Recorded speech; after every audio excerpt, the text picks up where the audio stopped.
Welcome, ladies and gentlemen, to the show that needs to be watched on Saturday night. It's the WSSR Roasted Gems Cup, the Coffee Cup Series. Here tonight, Season 5. It's been an incredible season so far, but tonight here at Phoenix Raceway, the drivers get set for that of the Knox Nut House 160 here at Phoenix Raceway. And this race, the importance, it's the last race of the regular season to make the stage of 16 drivers that are going to race for a championship. There's a lot of different scenarios still to be thrown out, but we're going to be having some fun here tonight on Freaky Fast Broadcasting. For myself, I'll be helping you out with guiding the show, and as well joining me is going to be Trevor Earhart. Trevor, this is going to be a blast to watch. We're here at Phoenix. It's a desert. It's hot. The drivers are struggling as they're currently underway with qualifying with 2 minutes left. But, man, this is certainly a season that has ramped up to a great run here tonight. It's been a great season so far for these guys in this race, the cutoff race for the playoffs. Here in the desert of Phoenix, it's going to be a great race. Drivers are going to be slipping and sliding. The dog leg is going to be treacherous tonight. And Sam, I cannot wait for this race to get started. This race is going to be 160 laps in total. Stage break at lap 40, but the scenarios coming in, we've got about that of 7 to 8 drivers that are already locked in for the playoffs. Looks to be, with the number of drivers that have shown up, that being 28, that might be even growing a little bit more, but we have to wait for the stage break, as those stage points could be influencing who's in and who's out heading into the playoffs next week. But Trevor, the 5 drivers that are already locked in, that of Vincent Sora, Zach Hall, Brian Johnson, Tom Sinchak with his win last week, and Cedric Hunter, all 5 of those drivers have a win. They're also inside of our top 20 in points, so they're already marching their way into the playoffs. Then being pointed their way into the playoffs, no matter what happens, they had plenty of points. Brandon Colley, Christopher Howell, Rich Jameson, they are also in the good. But everyone else, the final, those of 9 down to 16 positions, still could be taken away with how tonight goes. And with qualifying coming to a conclusion, it's almost time here, Trevor, to see how this stage is going to be set. Yeah, I mean, it's close, especially down to the bottom. You've got about a 20-point swing to that of 14th to 20th in points. And I mean, one little mistake here tonight could cost you a chance. If you're in that bottom half of the top 10 in points, could cost you a chance to make it to the playoffs tonight. There's some drivers that are not going to be showing up here tonight. Alexander Light, that of Tyler Dangler, 2 drivers that are outside of our top 16. They will not be showing up. So that's going to be putting in that of Mark Morales and Justin Lewis, our only 2 drivers that are inside of our top 20 that are in a win and you're in scenario. A lot of other drivers, they're kind of a little bit too far back to even have a chance to go for a win and you're in. So it looks to be 2 drivers trying to make their march in based off of points, which means that we're going to be having a lot of other drivers hoping for a solid night. And those drivers to watch out for, Jamie Lee Dunning has been having some internet issues during practice, hoping that those issues are cleared up. But if Dunning somehow gets knocked out of this race, they do not have enough points to be locked into going into the playoffs. They could be finding that of internet errors being the reason why they don't move on to the next round. Jonathan Cogswell also looking a little slow this evening. He's got to find some extra speed, and Chuck Sweeting's been looking fast. We'll see if he can also keep himself inside of the top 16. But qualifying is done. It's time for us to take a look at our Brandon Colley's mom's qualifying results. Colley's mom has been hoping for Brandon Colley to be top of the board, and as you see here, more disappointment. Colley has been terrible at qualifying, and he luckily strikes inside of the top 10. But getting your pole award, a driver that's been fast, and obviously one of the top contenders to go back-to-back for championships, Vincent Sora topping the board. Newcomer, though, of this season going to be Justin Michaels in the 87. Steven Stimpian, who was quick last week, he'll start in 3rd place. Ryan Bird in 4th. Ryan Johnson in 5th. Tom Senjak going to be in that 6th place, with Brandon Colley down in 7th. Aaron Krolick's going to be in that 8th position. Justin Lewis needing a great points day. He'll be in 9th, with Kyle Rochelle in 10th position. Gregory Shaw will roll off 11th. Christopher Howell to his outside in 12th. Jonathan Cogswell in 13th. Christopher Norris 14th. Brad Delphin 15th. Richard Wolsifer 16th. James Kaufman 17th. Cedric Hunter 18th. Carl Puller 19th. And Aaron Smith will round out the top 20. Then deeper in the field, drivers that need to perform. Chuck Sweeting's going to be all the way back in 21st position. Zach Hall's going to be in 22nd. He's locked into the playoffs. Then Dakota Moniz will be in 23rd place. Rich Jameson's pointed his way into the next round. But Martin Morales, he's going to be the first driver outside looking in, 17th in points. Just that is 7 points is the difference between himself and Chuck Sweeting, and 8 points is the difference between himself and Jonathan Cogswell. They'll need to march through the field with Ed Perry going to be in 26. Jimmy Lee Dunning talked about internet issues with 54. They'll be back in 27th position with that of James Hackworth Jr. Going to finish out your 28 drivers here tonight. And Trevor, hyped up, ramped up. I am so excited for this weekend that's building up. This is the start of a week that's going to be fun to watch. Plenty of leagues coming to the end of their regular season. And tonight is going to be the night to see 16 drivers. They're going to be your hopefuls for a championship here for Season 5. That's going to be a great week, great month coming up here on Freaky Fest Broadcasting with the playoffs starting in a lot of the leagues that we cover here. It's all going to start here tonight, figuring out which 16 drivers are going to make it into the playoffs. And Sam, like you said, I'm excited for it. Can't wait for it. It's pace cars pulled off, and we're getting ready to go green. Pace cars pulled off. It's about a half a track. The drivers have control just to pace themselves as we enter the Geico restart zone. It's time to go play that of regular season racing for the last time for Season 5. We're green as there goes Vincent Sora and others going to be side by side into the dog leg as we are green for that of the Knox Nuts House. 160 as drivers already trying to give each other some bumps as a yellow flag already strikes here on lap number 1. It did not take long to see some trouble in the dog leg, and Sam, I think that's going to be a spot that we see a lot of incidents here tonight as these cars get unsettled really easily, and maybe already some drama for one of our guys that were trying to get into the playoffs, the 91 of Martin Morales. Martin Morales was hoping for a magical night. He was going to need to maximize on his points, get a win, and hope for some troublesome positions for drivers to crack into the top 20 for that win to count. And you also see there Martin Morales going to be trying to stay out of danger as he'll stay low but gets contact, and that's not what the 17th driver in points needs here tonight with that contact late. No, a little bit of contact there from the 9 of Ed Perry. Looks like Dakota Moniz and Perry got loose trying to go through the dog leg, and Martin just gets a little bit of contact there. Doesn't look like he got a lot of damage to that 91 machine, so it looks like he'll be able to continue on, but not the night that the 91 was hoping for. I think the big thing also, this is going to be a lot of drivers picking and choosing, and also assumptions going to be seen. Watch that pink number 9, expecting the 5 to throw it down in the dog leg like we saw that of Chuck Sweeting. Didn't happen, just comes down, it clobbers into the 5 machine, and both drivers slide across, and there's that late contact again into Morales. Yeah, and the dog leg tonight, I mean, you're going to see everybody fan out, but it's going to be something you got to watch out for. It's like taking... it's like going to the apron on the dog leg at like Kansas or Chicagoland. You can't assume that the driver below you is going to go down there all the time. So these drivers are going to have to be aware of that as the night continues. As with that early caution, about 4 drivers going to hit pit road. That's Dakota Moniz, as well as James Hackworth Jr., Martin Morales, and Ed Perry, all going to be getting their service done. These drivers have no fast repair, so if you get any damage and you feel like it's too much, got to come into pit road. Wait out the time for your car to get repaired before you can get back out on track. But I think the lucky thing there, Trevor, for that of Martin Morales, the placement of that hit in the rear tire easily could have broken toe length that could have forced that 91 into pit road for an extended time instead of just his 13 seconds in pit road. Yeah, thankfully for Martin, did not hit the toe link.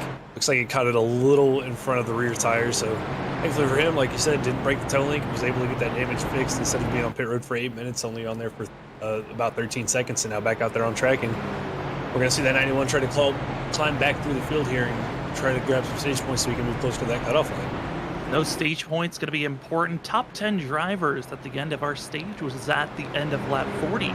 We'll get stage points. Stage winner gets 10 bonus points. Second place gets 9 points, and it drops down by 1 point to each position until you get to 10th place, where it is only 1 point gifted, which with how close these drivers are in the point standings coming into tonight, that 1 point could be the difference of being in or out of the playoffs as the drivers getting ready to give the 1 to go indicator this evening. As we look up front, Vincent Sora leading the way. He has been the top dog all season long with 3 wins.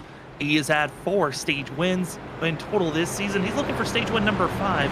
And here at Phoenix, this 15 has looked quick, but Trevor, as we've seen here at Freaky Fast before, it seems like at this new Phoenix, it's the dogleg that's the key factor on how you're going to be winning tonight. Yeah, I think the driver who attacks the dogleg and is aggressive all night long in that area is going to have the best chance to win it here, as you can gain a lot of time on the cars in front of you by taking it, as opposed to staying to the outside of the track. So I think Vincent looked really comfortable down there in practice, along with the Stimpy in there in the 81 and the 87 of Justin Mitchell. So I think those three drivers tonight are going to bode fairly well battling for the lead, but that dogleg, that's going to be the key to this race, Sam. Yeah, the 87, Justin Michaels, good to see newcomers joining the league, even this late into the season. Going to be giving us some great quality content, as we're excited to see how the driver's going to ramp up as pace car goes into pit road. We get ready. The first lap wasn't able to get finished, but can we get a better restart here as drivers dealing with the loose sensation, dealing with the dog leg? Can we play nice with the P's and Q's, or will we have to ramp it off with another yellow again as we are ready to go back to green flag racing? You are watching the WSSR Roasted Gems Cup Series here on Freaky Fast Broadcasting. This is the final race of the regular season, and we're back to green flag racing. Yeah, a good jump there by Vincent Sora as he already goes down to the dogleg. Everybody's starting to fan out behind him. Sora with a great jump at the battle for second now. Heats up between Stimpy and Mitchell heading into turn number 3. And Adam Michael's going to be making that outside lane work for himself in the 87 with Stimpian to the inside for the 81. And for that, Stimpian going to be trying to get the better launch. And what's been interesting for Phoenix, with the 8 gears that the drivers get to work with, the sequential gearbox, Trevor, drivers are trying all different strategies to make those 5 gears work. Yeah, we've seen drivers stay in 5th gear. Oh, is we got to spin. No! And it goes right into that of Brian Johnson, gonna be in that of Michaels. We talked about the loose sensation, and even brakes for the front runners as drivers deeper in the field also start to make more contact. Just unfortunate there for Michaels. Just got a little loose out of the corner, and then nowhere for the 28 of Brian Johnson to go, and heavy damage for both of those cars. Brian Johnson gonna have to limp that of the 28 away, but drivers reacting to the 28 machine. Richard Wolsifer seemed to lock up his tires and actually wiped out that of seeing some other drivers, as you see here. The battle for second place. Trevor, even though they weren't on the dogleg, still a loose sensation hits that of Michaels. Yeah, I'm not sure if him just clipping the transition there between the track and the dogleg, if that just upset his car, but just came around on him, and then again nowhere for the 28 of Brian Johnson to go, and then everybody trying to avoid it here, and a little bit of contact further back in the field takes out a couple more drivers. See here, drivers trying to woe up, but that is going to be later, right after this. You see it just in the top left corner. That was Richard Wolsifer gets locked up on his tires trying to slow down, and actually clobbered that of Rich Jameson, who has to come into pit road, get some heavy damage, as you see the aftermath after that collision. And Trevor, it was kind of a joke, a running joke coming in tonight of us in the broadcast booth of how many cautions we were going to see. I think we were expecting these drivers to get at least somewhat of a green flag run, but immediately Phoenix is showing out its fangs, and it is being dangerous here tonight. Yeah, you know, we like you said, we were talking about it. I expected to see a couple cautions, but not this many. But again, that one spot, it's every track that we go to always has that one danger spot. And tonight, it looks like it's going to be the dogleg, and it strikes again here second time early on in this race. It is either your best friend or your enemy, the dogleg is, and right now it is shown to be the enemy, as Brian Johnson gets what we call a required damage flag or a meatball flag. It's a black flag with an orange circle, and then when it is given to the drivers, indicating you must come into pit road in the next 3 laps, or you will be disqualified from the race. And so the 28, a driver that we know, teammates with Vincent Sora, that usually is challenging the 15 to have the best race possible, out of this thing, maybe multiple laps down, and this is going to kind of reset a lot of drivers' mindsets now. And as well, this is great to see if you're Jonathan Cogswell and if you're Chuck Sweeting, because the more drivers that are taken out of this race, the less points that can be grabbed for Mark Morales and for that of Justin Lewis. Yeah, but for them, they're going to have to stay out of trouble as well. And with seeing front runners having issues, it's got to make you a little bit nervous being further back in the field like that. If the front runners are having issues, it means issues can strike around you. You're going to have to be on your toes all night long here tonight.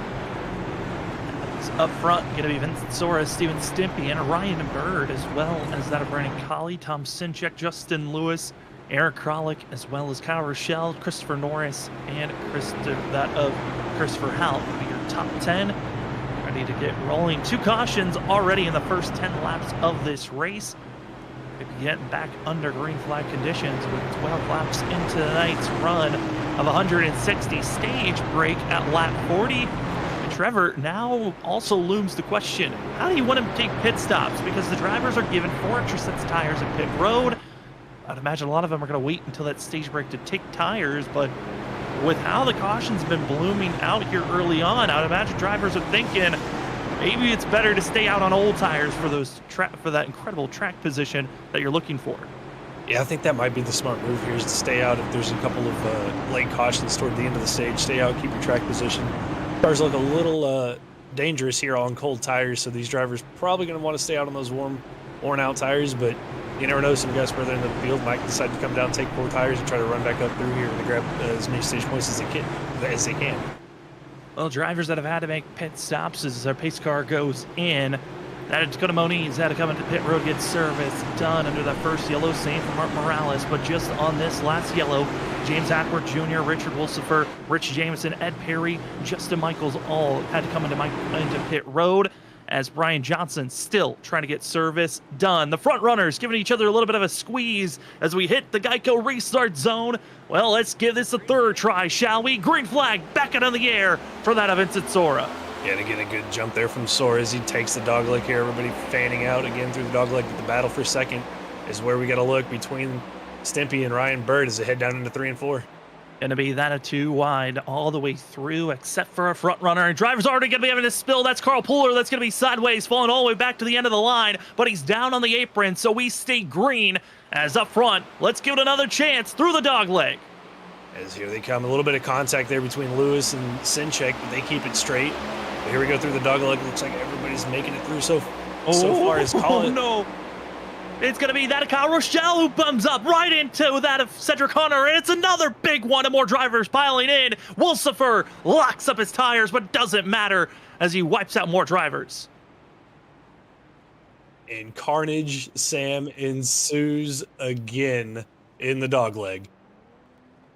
And that of Kyle Rochelle goes down on the dogleg, and drivers are upset because he overcorrects and goes right back up into the rest of the field. A driver that lucks out, though, he's got to be that of Chuck Sweeting, but a driver with important playoff implications. That of Jonathan Cogswell, not in a good spot for himself. And in a blink of an eye there, Trevor, 5 drivers, all with required damage. And for Cogswell, not what you wanted there. But again, the dogleg just going down, getting loose, and overcorrecting there. I think as a driver now, Sam, if I'm one of these drivers, I'm thinking about just not going down there for the rest of the night. Well, the new list of drivers, Jonathan Cogswell, Cedric Hunter, Richard Wolsifer, Jamie Dunning, as well as Kyle Rochelle, all gifted the required damage flag, joining Brian Johnson into pit road. And with Jonathan Cogswell and Dunning both having issues, this puts Mark Morales and Justin Lewis in prime positions to try to knock out both of those drivers out of the playoffs. Yeah, Dunning only coming in tonight +10, Cogswell +8. And this is going to hurt both of them, having to be on pit road for extended periods of time to get their damage fixed. You know, Morales got really lucky with that first caution, not getting that required damage flag, and this is going to put him in a good spot here to possibly make it into the playoffs, along with Justin Lewis only being 17 points from the cutoff line.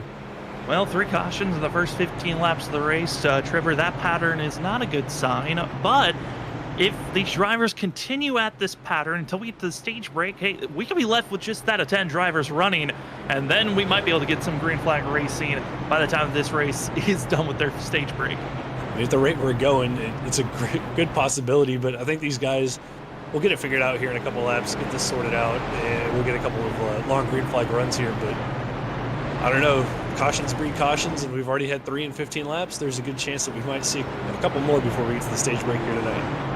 Well, the driver that's been looking the most smooth is Vincent Sora, who's probably in the only best place to be as long as he doesn't make any mistakes on the restarts. But Trevor, this racetrack in Phoenix, it has gone through a lot of different phases in the last 10 to 15 years. We used to not have this dog leg, but this dog leg certainly gives a lot of opportunities for drivers to advance, and like we've seen, have miserable opportunities. Yeah, it's a really fun track to drive. Like you said, it's gone through so many iterations.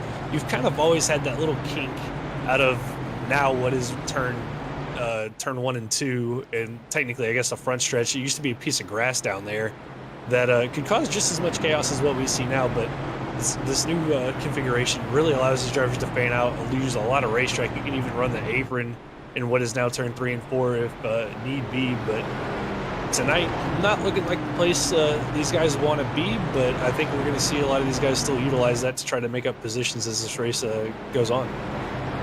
As for now, biggest mover is Chuck Sweeting, who, like I said during our replay, kind of lucked out, was potentially involved with a wreck. He was able to avoid, while his other competitor, Jonathan Cogswell, was not able to avoid the wreck. And for Chuck Sweeting, he'll start in 11th place, which is great for himself. Came in 16th in points, and with where the drivers run right now, that 75 would move on to make it to the playoffs. As drivers up front waiting for the pace car to go into pit road. We are inching closer and closer to halfway for our stage break. It's halfway to our stage break, as that stage break is at the end of lap 40. Top 10 drivers get points, but Trevor, this restart, we've had 3 quick cautions coming out. What is the mentality for a lot of these drivers about to get rolling? I think it's just to be as smooth and safe as you possibly can be. But saying that, I mean, some of the guys that we've seen wreck are guys that we didn't expect to see wreck. So I really don't know. We're about to find out, though, as we're getting ready to get the green flag.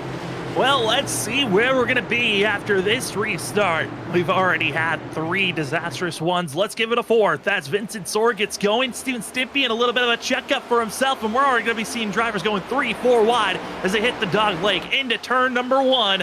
It's going to be Vincent Sora trying to pull away as Ryan Bird moves up into 2nd place. Yeah, Bird did a really good job there running the bottom line, got around the 81 of Stimpy in the battle for 4th between the 8 of Sinchek, the 1 of Colley is now over as Sinchek now falls into the battle with the 77 of Justin Lewis there going into turn 1 and 2. And here we go into the dog leg where we've seen multitudes of issues striking, and we're going to be seeing if we can survive and make it through this go around. And it looks like the driver's a lot more on the easy side as Vincent Sora able to pull away for a quick second, but not for long. It's Steven Stimpian, and also as up, I take that back, caution flag waves as it's going to be that of Carl Pooler bringing out this yellow. And again, another looks like maybe a self spin for the 71 there of Puller, maybe in the dog leg or quite possibly in turns 1 and 2. We're gonna have to go back and take a look and see what happened to the 71 here. But damn, another quick caution here as we're now 20 laps into this race. Yeah, I gotta say, for the rest of the field, it's been the dog leg that's the issue, but for that of Limitless Racing, it's been the entry of turn 1. You're gonna be seeing the 71 trying to go on the worst place to try to enter into this corner, the apron, as Trevor, the apron, not really your friend on the entry of these corners. No, really flat down there. It's going to upset the car, as you see, as he looks like he got a little loose before he made it all the way to the apron, but for the 71 gets loose there, spins back up the racetrack. Thankfully, nobody else gets into him. He keeps it out of the wall and is able to keep going here tonight. But another quick caution here, Sam, and we're going to rack it up, try it again, and hopefully we can make it more than 2 laps this time around. The reason why I call that entry of turn 1 limitless issues, because Carl Pooler had an issue there right on the past yellow that came out, but also on this most recent restart, Gregory Shaw had an issue on the entry and exited turn 1 and 2. So both of those drivers got to figure out that entry point, which is in some places can be very difficult if you aren't able to get on the brakes as smoothly as you want. But Trevor, the brakes certainly one of the bigger issues that drivers are trying to figure out, as this race has our 4th caution already in just 20 laps. Yeah, for these next gen cars, the brakes on these things, with them being so big, don't really work that well in the short run. It takes a little while to get some heat in the brakes for these cars to really be able to stop well. And that entry to turn 1 is really tricky because if you're down in the dog leg coming up, you're kind of braking at an angle. These cold brakes can really upset the cars, just like what we saw there with the 71 of Polar. And the drivers have just a little bit of things to change for themselves. I mean, Trevor, they're certainly on track. You're going to be trying to change up your entry into the corners, the exit as well. The throttle control is going to be things that you work on. But what are some other things that these drivers have the ability to change once going through this race? So you have the in-car adjustment of the brake bias. You can move it forward or backwards, more front brake, more rear brake into the car. And in a long run, you'll see the drivers kind of move that brake to the back to help the car rotate in the corner when you need a brake. But if you have it set to the back, on a restart, you forget about that. You can see it really upset the car when they go into the corner to brake. So something that these drivers are going to have to play around with as the night continues. Keep adjusting that brake bias to what fits you best in the long run and short run, and hopefully get it sorted out so we can stay green here. That is the ultimate goal. As space car lights are still on, we're expecting them to go off on this go-around across the line. It's about half the field has had to come into pit road because of being involved with an incident, which here at Phoenix, you don't want to get any damage if possible, but for a short track, you can at least, as long as you got an engine that's still purring at full strength and you also have 4 tires underneath you, and feel like you've got an opportune chance for a decent finish. But to beat out Vincent Sora, you might need a miracle, and Steven Stimpian, he's still looking for that miracle after a great finish last week, finally able to crack into the top 5, top 10 for the 81 machine. Trevor, he's hoping that could be the carrying momentum to try to get him moving forward in a chance to potentially crack into the top 20 in points. And if he does that and wins, he could steal away into the playoffs. Yeah, I mean, the chances there for the 81 of Stimpian. Great speed last week. Showing good pace here tonight early on. I mean, he was kind of running back down the 15 there before that caution. So somebody we're definitely going to have to watch out for if we can get a long green flag run is going to be that 81 car as the pace car is pulled off. Pace car pulls off. You got half the track these drivers get to contain for themselves before they get into the restart zone.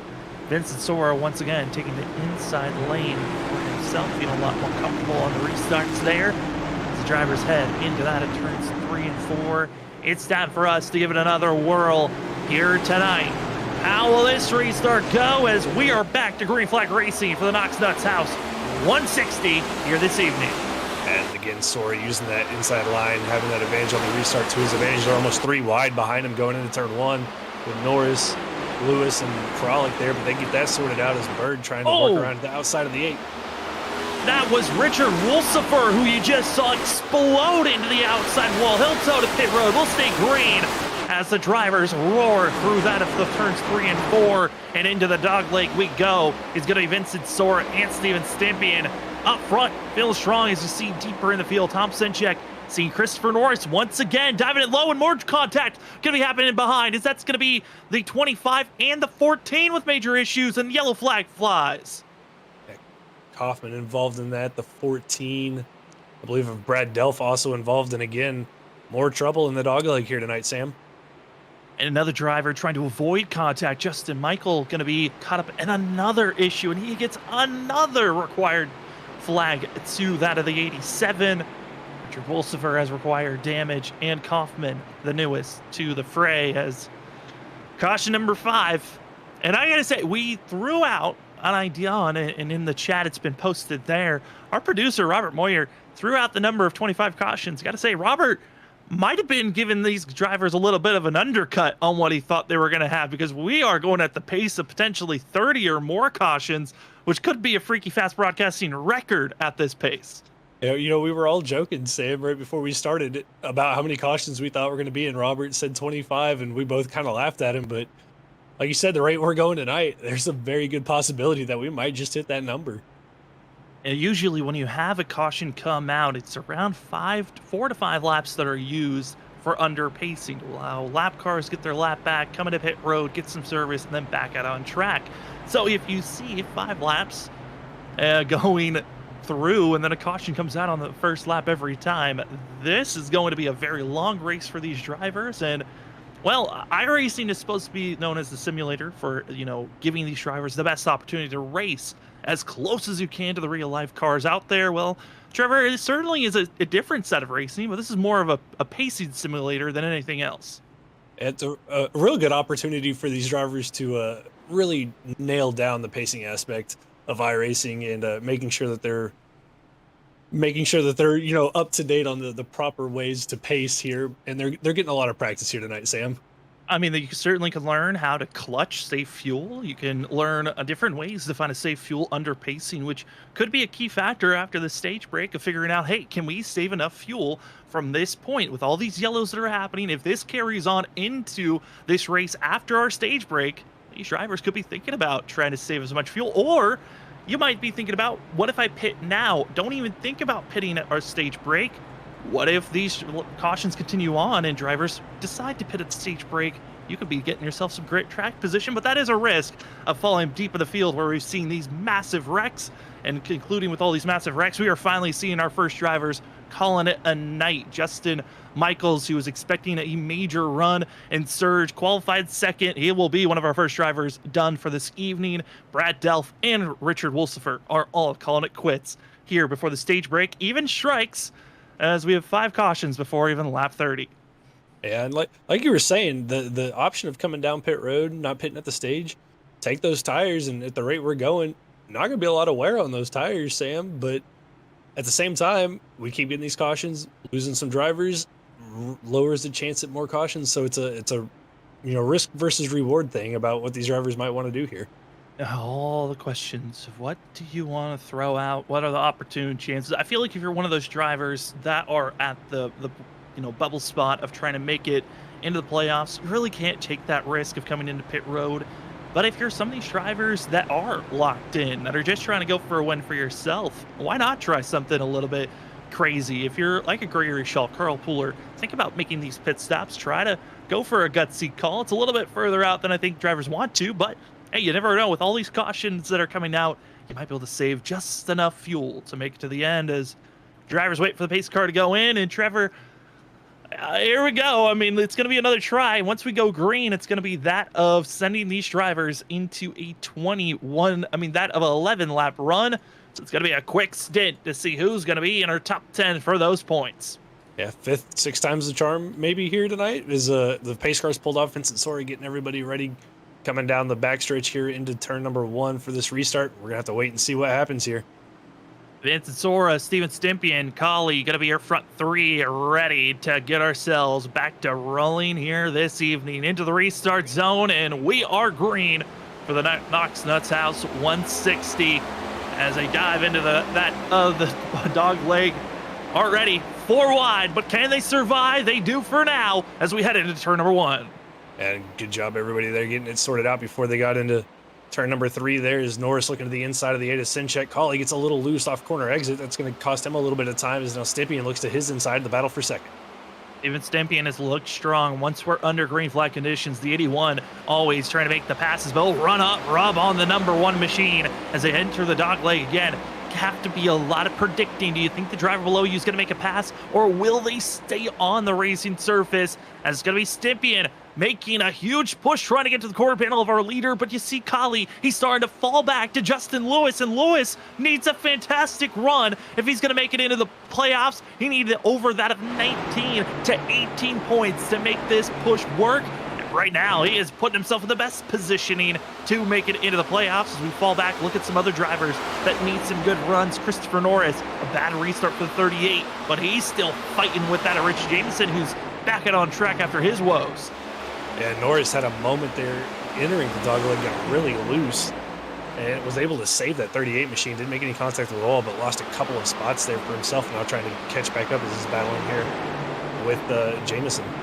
Jameson on the inside, gonna have the preferred lane, gets back into the throttle, but not able to make the pass just yet. And as they continue to race on, here comes Gregory Shaw, who's gonna add into the mixture as drivers that were in pit road trying to get any damage done. They might be heading back in there. As you see the 13 all the way on the apron, heading to pit road or actually we'll just stay out of the way. I should say that for Cedric Hunter, as Ed Perry, Carl Pooler deeper in the field. They get some contact on the exit of the corner.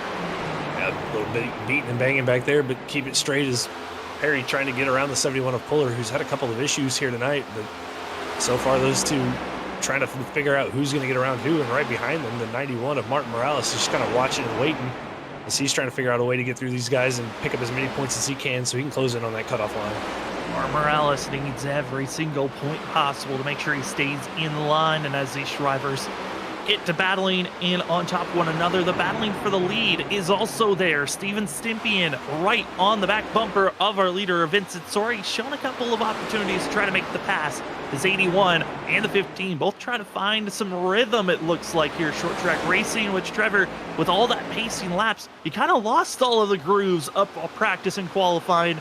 Now you're trying to refine this track again. Yeah, rhythm track for sure, and having all those cautions, you never get in your rhythm. And now these guys trying to find his Stimpy and really just hounding the back of the 15 machine here going into turn number 3 and 4. Running that outer groove, trying to get the better run off the corner, whereas the 15 of Sora running the middle line there. Stimpy and starting to close that gap down here down the backstretch. Trying to close it in the best that they can, and going to be right on the back bumper. Not going to be causing any contact just yet, but drivers further on back. Gregory Shaw going to be off the pace after an incident through the dog leg for the 66. Looks to be issues into turn 1 once again for that of the machine, as it's going to be watching Vincent Sora, Steven Stimpian trying to beat in the battery. You see the smoke of drivers that have had issues with the 81. A fantastic launch. He'll be right on the back bumper, but not able to get to the quarter panel. He might dive it down, but just giving up the space and a little bit of a tap through the center of the corner. Yeah, a little bit of a bump there to the back of Sora, just letting him know that he's there, and Stimpian just all over the rear end of this 15 machine. He looks like he's got a lot of speed in that 81 car here tonight to head down into 3 and 4 one more time. Stimpian trying to close the gap. And he's there, a little bit of bump again. Oh, he's just giving a little bit of warning, a little bit of more warning, and here we go. Gonna get him a little loose on the exit of the corner. Vinny holds on, and he's been working that wheel all throughout this race. And now, Steven Stimpian through the center of the corner. He needs every single point if he's gonna make himself get the win and have enough points to be inside of our top 20. So this stage break win is so impactful for the 81. He needs to make this pass. He's got 2 laps to do it, and here he goes again. Yeah, to the inside, more contact made as he gets really loose there in the center of the corner, holds onto it, but he's going to lose a lot of ground to the 15 of Vincent Sora. And Vincent Sora going to be able to get the launch out of the corner, and that looks to be it. Just hold on for a second. If you're Steven Stimpian, you gave it your best shot, but that small tap just was too much, as we are now in the white flag of our stage break. The drivers trying to hold on for themselves, as Vincent Sora, Steven Stimpian, they're in the good. Drivers deeper in the that of the top 10. Big credit Chuck Sweden. He needs every point possible. A little bit of a drift on the exit of turn 2. Final bends to go before this stage break is done. Vincent Sora, clean, smooth, hits his marks, and give him the stage break here at that of Phoenix Raceway for that of the Knox Nuts House. 160 is across the line. Justin Lewis is going to be losing a position for himself as yellow flag comes out, and Lewis just got loose through the dog leg at the worst possible time. Yeah, I got loose there, lost a couple of spots for himself. Thankfully, he's still going to be within the top 10, I believe, to get the stage points that he needs, but lost a couple of spots there in that 77 machine. That's going to hurt him as he tries to point his way into the playoffs. And with those stage points, it's going to be helping him trying to be outpointing Jonathan Cogswell, who's going to be in 21st position.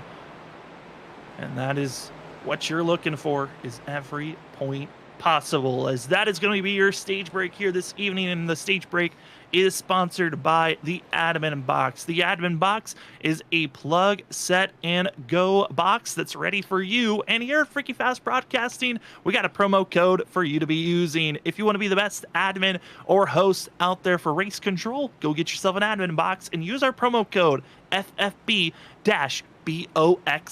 Again, that's FFB-BOX with 2 X's. As your stage breaks was Vincent Sora, that is Steven Stimpian, Brandon Colley, Ryan Bird, Tom Sinchik, your top 5, Justin Lewis, as well as many of others were through.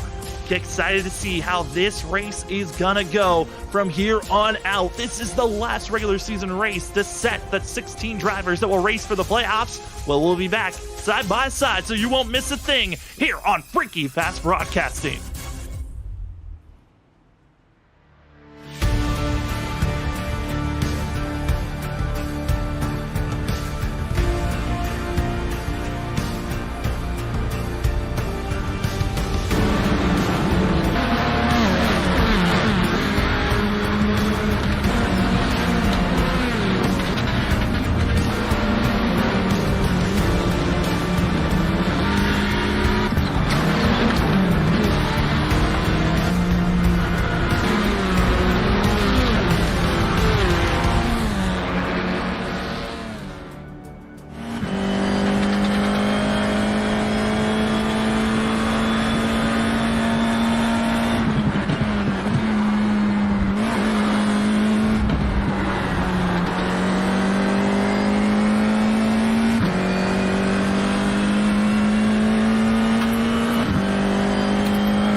Welcome back, ladies and gentlemen, to that of the WSSR Roasted Gems Cup Series, the last race of the regular season.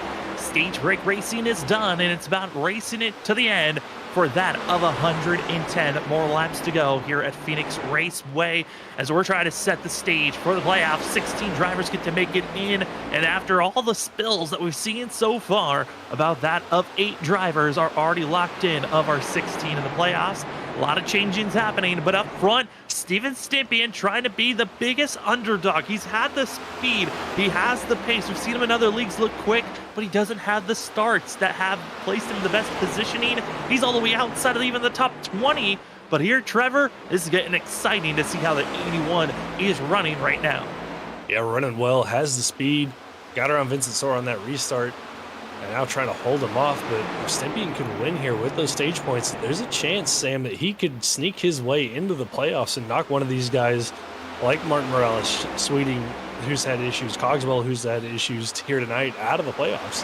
Yeah, and right now, I mean, all these drivers doing their best, but those early cautions that came out in the first 20 to 30 laps of this race really have shooken up how this race was looking like. A lot of favorites knocked out immediately after Justin Michael having his issues on that of caution number 2, and then it's just been a snowball ever since then, and we are now down. We started with 27 drivers on the lead lap that started this race. We're down to just 17 on the lead lap, and then it's Eric Kralik who's 6 laps down after utilizing all of his time in pit road. But the battling for the lead back on is Steven Stimpian, Vincent Sora, both trying very different entries into turn number 1. Yeah, both trying different lines there, and Sora had a little bit of a look there to the inside of the 81. Wasn't able to make a move out of it here, but looks like he's getting a better exit out of 3 and 4 than the 81 machine, really closing that gap down the dog leg.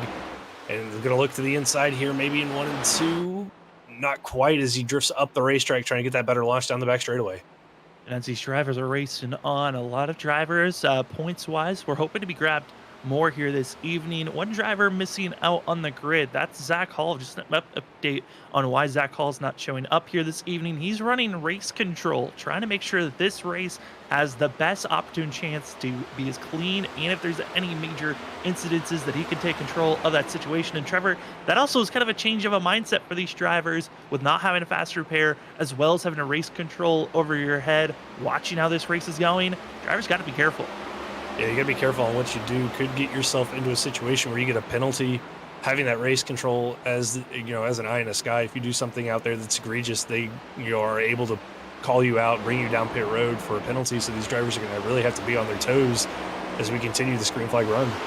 And those penalties going to be a big thing to watch out for, because drivers have been warned. If you bring out 3 cautions or involved with 3 cautions, you can be gifted an EOL. So drivers trying to keep themselves out of trouble. As Chuck Sweeting deeper in the field, but a pass for the lead has just been made. A mistake by Steven Stimpian on the exit of turn 2. Gives a position of Vincent Sora, but here's the crossover move by the 81, who's trying to set up into turn 1. It got loose there out of turn number 2 down the back straightaway, allowed the 15 to get around him. There's drifts up a little bit, contact made. These two have been beating and banging on each other, since about 10 to go in that stage, and they're continuing here as Sora and Stimpian battle it down the back straightaway. And now Steven Stimpian going to be in the preferred lane on the entry of turn 1, but a much deeper late turn and braking zone for the 15, allowing him to carry the speed. And now going to keep it side by side, but the dog leg throwing it down, cutting the racing surface and cutting the distance as much as possible as the 81. A little bit of drifting, he's holding on, but how long will he? Is he over corrects? No, and loops it to the inside. Steven Stimpian hopes might have been snuffed right there. Spins it into pit road. We stay green, but for the 81, his chances of winning this race, pointing himself into the playoffs with that win, go down the drain.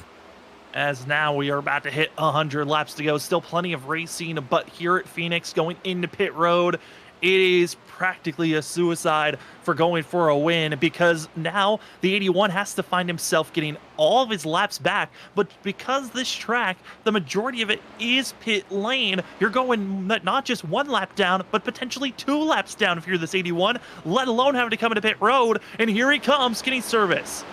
Service, maybe a penalty for speeding in pit road with how he spun down there. Not quite sure on that one, but this just allows Vincent Sora now to pull away. The next person behind him is going to be the one of Brandon Colley.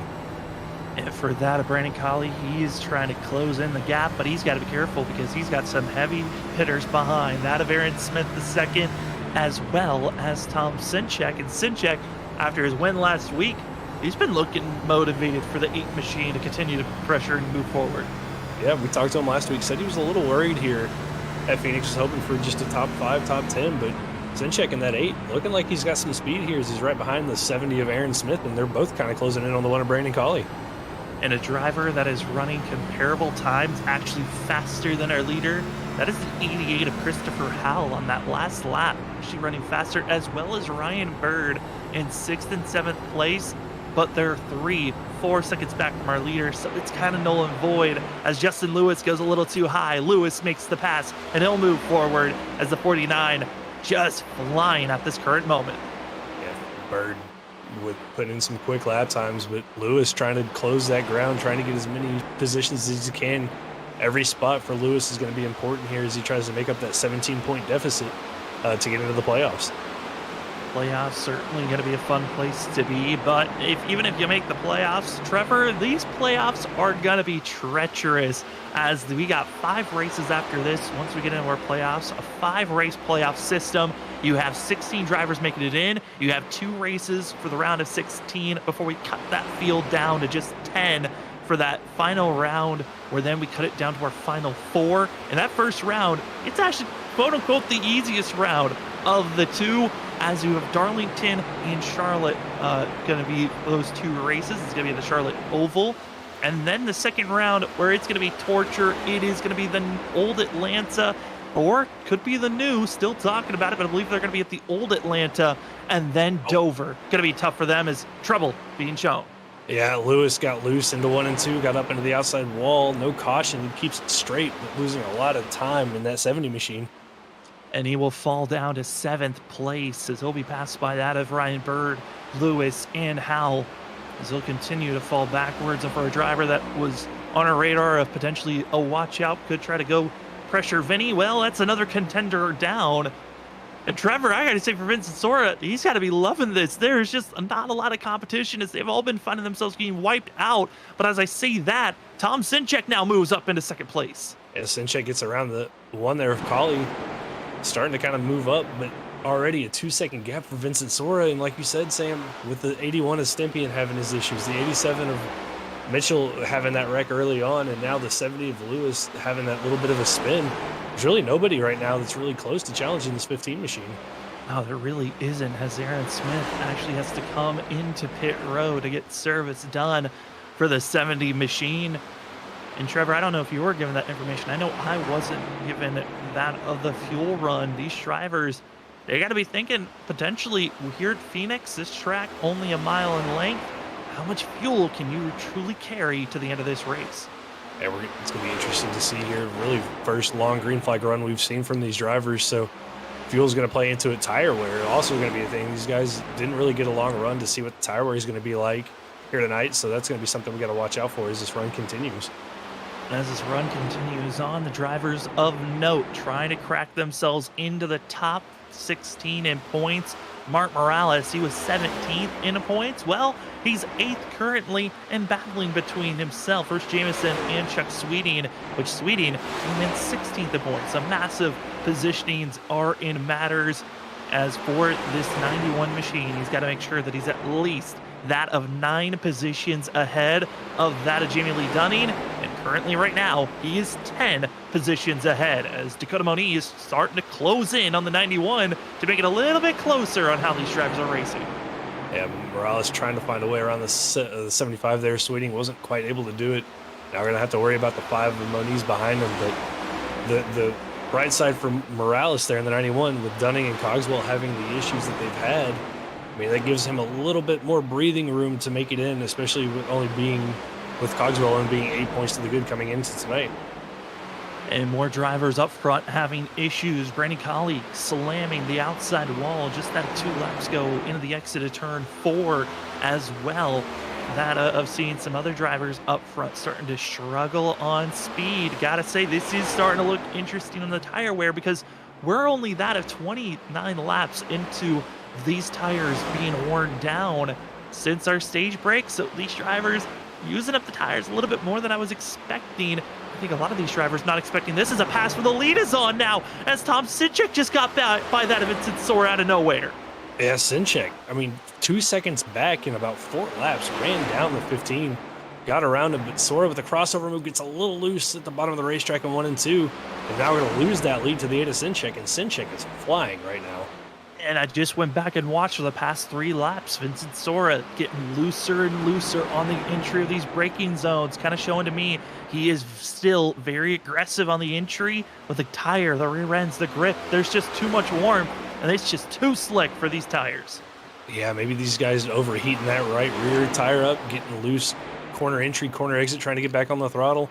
Another thing that, we were going to touch on earlier before we had a couple of those cautions, drivers having to downshift. So that's also, might be a factor, not hitting that downshift just right, getting that car a little bit upset on corner entry. As we saw the 70, or talked about the 70 having his issues of Aaron Smith the second, he will call it a night as he will finish in the back half of the field. Steven Stimpian looks to be calling it a night as well for the 81. Trevor, there's just drivers being ducked out of this race. We're down to just 15 on the lead lap now. Yeah, I didn't think we'd see this attrition rate here tonight, but Phoenix not being kind to these guys here this evening, especially with it being a playoff cutoff race. I mean, anything can still happen here as we've got a long way to go before this race is over. Speaking of anything can happen, well, we've been watching on screen the 49 of Ryan Bird. Bird showed up in the middle of the season. Weren't sure what speed he was going to show. He looked to be a one lap wonder of putting down some quick laps. Well, here tonight at Phoenix, he is currently the fastest car on the long run. He is caught up to Vincent Sora, and as well, he's been slowly catching up to Tom Sinchek. Trevor, this 49, some spectacular speed right now. Yeah, Bird showing great pace in the 49, like you said. Had great one-lap speed at a couple of racetracks. Hasn't really shown the long-run pace at the races he's been at. But here tonight at Phoenix, looking really good for himself in that 49 as he looks to attack Vincent Sora down here in the 1 and 2. Inside, hugs that yellow line, and Vincent Sora, again, just too wide on the entry. Gotta think, if anything, he's just being more and more cautious, trying to save that rear end, but just another wiggle for Vincent Sora. He's just too aggressive, and the wheels just not there anymore for the 15. The grip too far gone, as Ryan Bird, even with the pass on Vincent Sora, he is still 0.2 faster than Tom Sinchek. Yeah, about a second now between him and the Ada Sinchek and Bird. If he continues his pace, going to be there in the next couple of laps, battling for the lead. And Sam, 2 guys that I didn't have on my radar here tonight, but 2 guys that are looking really quick here in this long run. Well, both drivers did qualify inside of our top 10. Ryan Bird qualified 4th, Tom Sinchek qualified 6th, and these drivers were pretty close all in their qualifying runs. It really looked like it was going to be a Vincent Sora, that of a Justin Michael, or even a Aaron Smith, or that of Brian Johnson type of a run, but it's going to be the drivers that have survived, which, if you look to the first 30 laps of this race, it makes sense. If you survived, kept your nose out of trouble, you had a chance to be a threat at the end of the day. And beating out Vincent Sora, this has got to be a treat for all those drivers. Yeah, it's got to feel good, especially in the long run, getting by the 15, who's just been so dominant all season long. It's got to really make you feel good, build the confidence up as this run continues to not only get around it, but pull away from the 15 machine.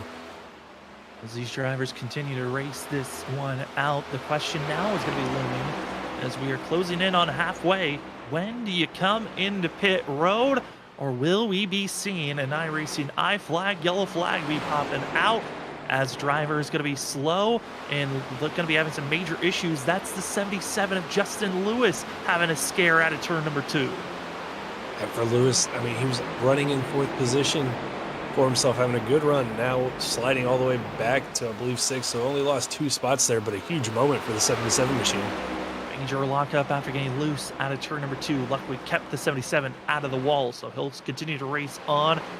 As will yellow flag loom? Well, a great equipment to purchase to help you out if you feel like anything could happen on track is an iRacing iFlag, the best iFlag virtual flag system to give you clear, concise information on what the flag state is on track. that of iRacing iFlag has got that equipment for you, as well as a digital pit board. These drivers are racing on a pretty long green flag stint. Well, how much fuel do you have left in your tank? Or what's your usage for the last 5 laps? That is great information that can be given to you from the digital pit board from iRacing iFlag. As you go over their website, iRacingIFlag.com, use our promo code FreakyFast2022 to get yourself a discount code today at iRacing iFlag. As the drivers continue to race on, we're past halfway. But man, Trevor, it's crazy to think this year, in a blink of an eye, this season is done. And this is race number 11 of the season. We've seen 6 different winners this season, 5 that will move on to the playoffs. Incredible to see how this season has been developing in these last couple of months. It's been a great season. We've had great finishes at Las Vegas. The 1 hour of Le Mans we got a caution on the racetrack. Caution flags out, and it's Christopher Norris that will be bringing out this yellow, and it's been a troublesome spot on these older tires. The exit of turn 2 is where the 38 finds his spill. Yeah, I don't know if he got a little bit of help or if it was a little bit of a self-spin there on these tires as they got heated up, but Norris spinning to the inside wall, bringing out a caution here. I feel like this is a blessing, but at the same time a curse. With the timing of this yellow, we're past halfway. Drivers might be able to make it from here on out on fuel, but the big thing I'm now concerned about, Trevor, we're allowing these drivers to get back on cold tires with this timing of this yellow. Yeah, we're going to be back on cold tires. We're going to be back all on top of one another, and this could really cause some drama here, especially in the dog leg on this restart that we're going to have coming up. But hopefully these guys can, hopefully they figured it out by now, and we won't have any issues. Christopher Norris has a broken toe link, so he is really working the wheel to make sure that this 38 can continue to race around. The reasoning why Norris is staying out for as long as he is, recognizing he has damage that's going to be required. It's going to take him a while to get the repairs done. And by the time that he gets into pit road, he wants to make sure he is the furthest ahead possible. So if other drivers have to stay in pit road for an extended time, he won't lose too many positions by the time that those repairs are done. As drivers are sticking up and going to be racing. I mean, Trevor staying out with required damage, can only be out there for 3 laps, but you know, it's always a gutsy call to stay out there as long as possible with a broken toe link, not knowing if the car will ever turn on the next corner. Yeah, it's a really weird feeling driving around with a broken toe link in these cars. Sometimes it'll turn, sometimes you'll just go careening head on into the wall because it just decided not to turn on you. But for Norris, I think I'm just going to stay out here as long as he can, come back down pit road here and get that damage fixed, but try not to lose as much. The goal is to not lose as much time as he could. As we're going to have our 7th caution of the day, 6th on-track incident, bringing a yellow as we are past halfway. We've had plenty of drivers out of this race now. Aaron Smith the second, Steven Stympian, Justin Michaels, that of Brad Delp, and Richard Wolsifer are the 5 drivers that are officially done for tonight. But we've had plenty of other drivers having their issues, such as Aaron Kralik, Brian Johnson, Jonathan Cogswell, Jamie Lee Dunning, Kyle Rochelle, that of James Kaufman, as well as Cedric Hunter. Those are all drivers from 16th back to 22nd position, over that of 5 or more laps down after required damage they've gotten repaired. And now add a couple of more drivers into pit road for extended time. Brandon Colley in the 1 is now in pit road for extended damage that he wants to get repaired. He'll be a lap down or more by the time he gets out there on track. And as well, Christopher Norris, required damage. He'll be in pit road for quite a while until that 38 is fully repaired. Yeah, Norris with a broken toe link from his incident, getting that repaired. Colley, like you mentioned, got into the outside wall pretty hard at one point, so he's getting that car fixed up as much as he can, and that's going to leave only 13 cars, same on the lead lap for this restart. And this is going to be helpful for Justin Lewis. He comes into pit road able to get some repairs done from 77. But yeah, I mean, 13 drivers on the lead lap. Usually we say that number or lower when we have a race that goes fully green all the way. Not a race where we've had this many yellows. Just showing these wrecks are big ones when they happen. That they are, and they have been all night long. Sam, I'm really interested here on this restart. If we're going to see the 15 of Vincent Sora pull out to a decent lead in the short run, but then fall back on the long run pace here once we get going back green. How well of a restart will Thompson check have for the Saint machine on the inside, or will he decide to be giddy and aggressive? As drivers are stacked up, ready to go, pace car goes into pit road. You are watching WSSR Rosa Gems Cup Series action. This is the last race of the regular season for the Knox Nuts House 160 here at Phoenix Raceway on Freaky Fast Broadcasting. My name is Sam Dyer. With me is Trevor Earhart. We got Ron Warrior Jr. in the background running the productions, giving you all the great cameras and graphics this evening. As we hit the restart zone, we're back to Green Flight Racing here this evening as we come to the start of lap 88. Yeah, and Sori got a pretty good jump, or a pretty good restart there on the outside line. Not quite going to have the spot to really attack the 8. As I say, that crosses over Sinchek there really well into turn number 1. He's going to get that cleared out of turn number 2. They're going to beat and bang and have some clean racing, but behind them, spinning out, it's Carl Pooler, gets wiped out by Rich Jameson. Yeah, some contact there. Further back in the pack between Jameson and Pooler. I think Jameson had a little bit of contact that forced him up into the 71 of Pooler. And that's going to bring out another caution. And Sam, I fear cautions breed cautions, and we might be in another one of those cycles here. Talked about the timing of this yellow. Drivers were on some old tires, and they were starting to feel a loose sensation on the exit of the corner. Well, they're now going to be feeling these cold tires, and for some, it just didn't want to turn. As for that yellow, it's actually Mark Morales that came up into Rich Jameson, who then gave the contact that spun out the 71 of Carl Pooler. And Pooler's been having a rough night for the 71 machine, but somehow still on the lead lap. That's, sometimes you need to luck into some of these spins. That's certainly what 71 is at. Yeah, all of Pooler's incidents here tonight have really just been single car incidents. Either him getting loose out of turn number 2, or in that case, a little bit of contact, but hasn't got a whole lot of damage on that 71 machine. So had some incidents, but been pretty lucky so far tonight not to get any significant damage out of it. And with the time to this yellow, and because he wasn't involved with any incident points, Brandon Colley should be the next driver to get a lucky dog, which will bring us back to that of 14 drivers on the lead lap. So as well as that of James Hackworth Jr. now into pit road to get the service done for the 23. We'll see if he'll call it a night for himself. As Jonathan Cogswell, Jamie Dunning, they continue to be back in 18th and 19th place, multitude of laps down. And look at the playoff picture coming into tonight. Mark Morales was that 17th in points, being that 7 points off Chuck Sweeting, 8 points off of Jonathan Cogswell, 10 points off of Jamie Dunning.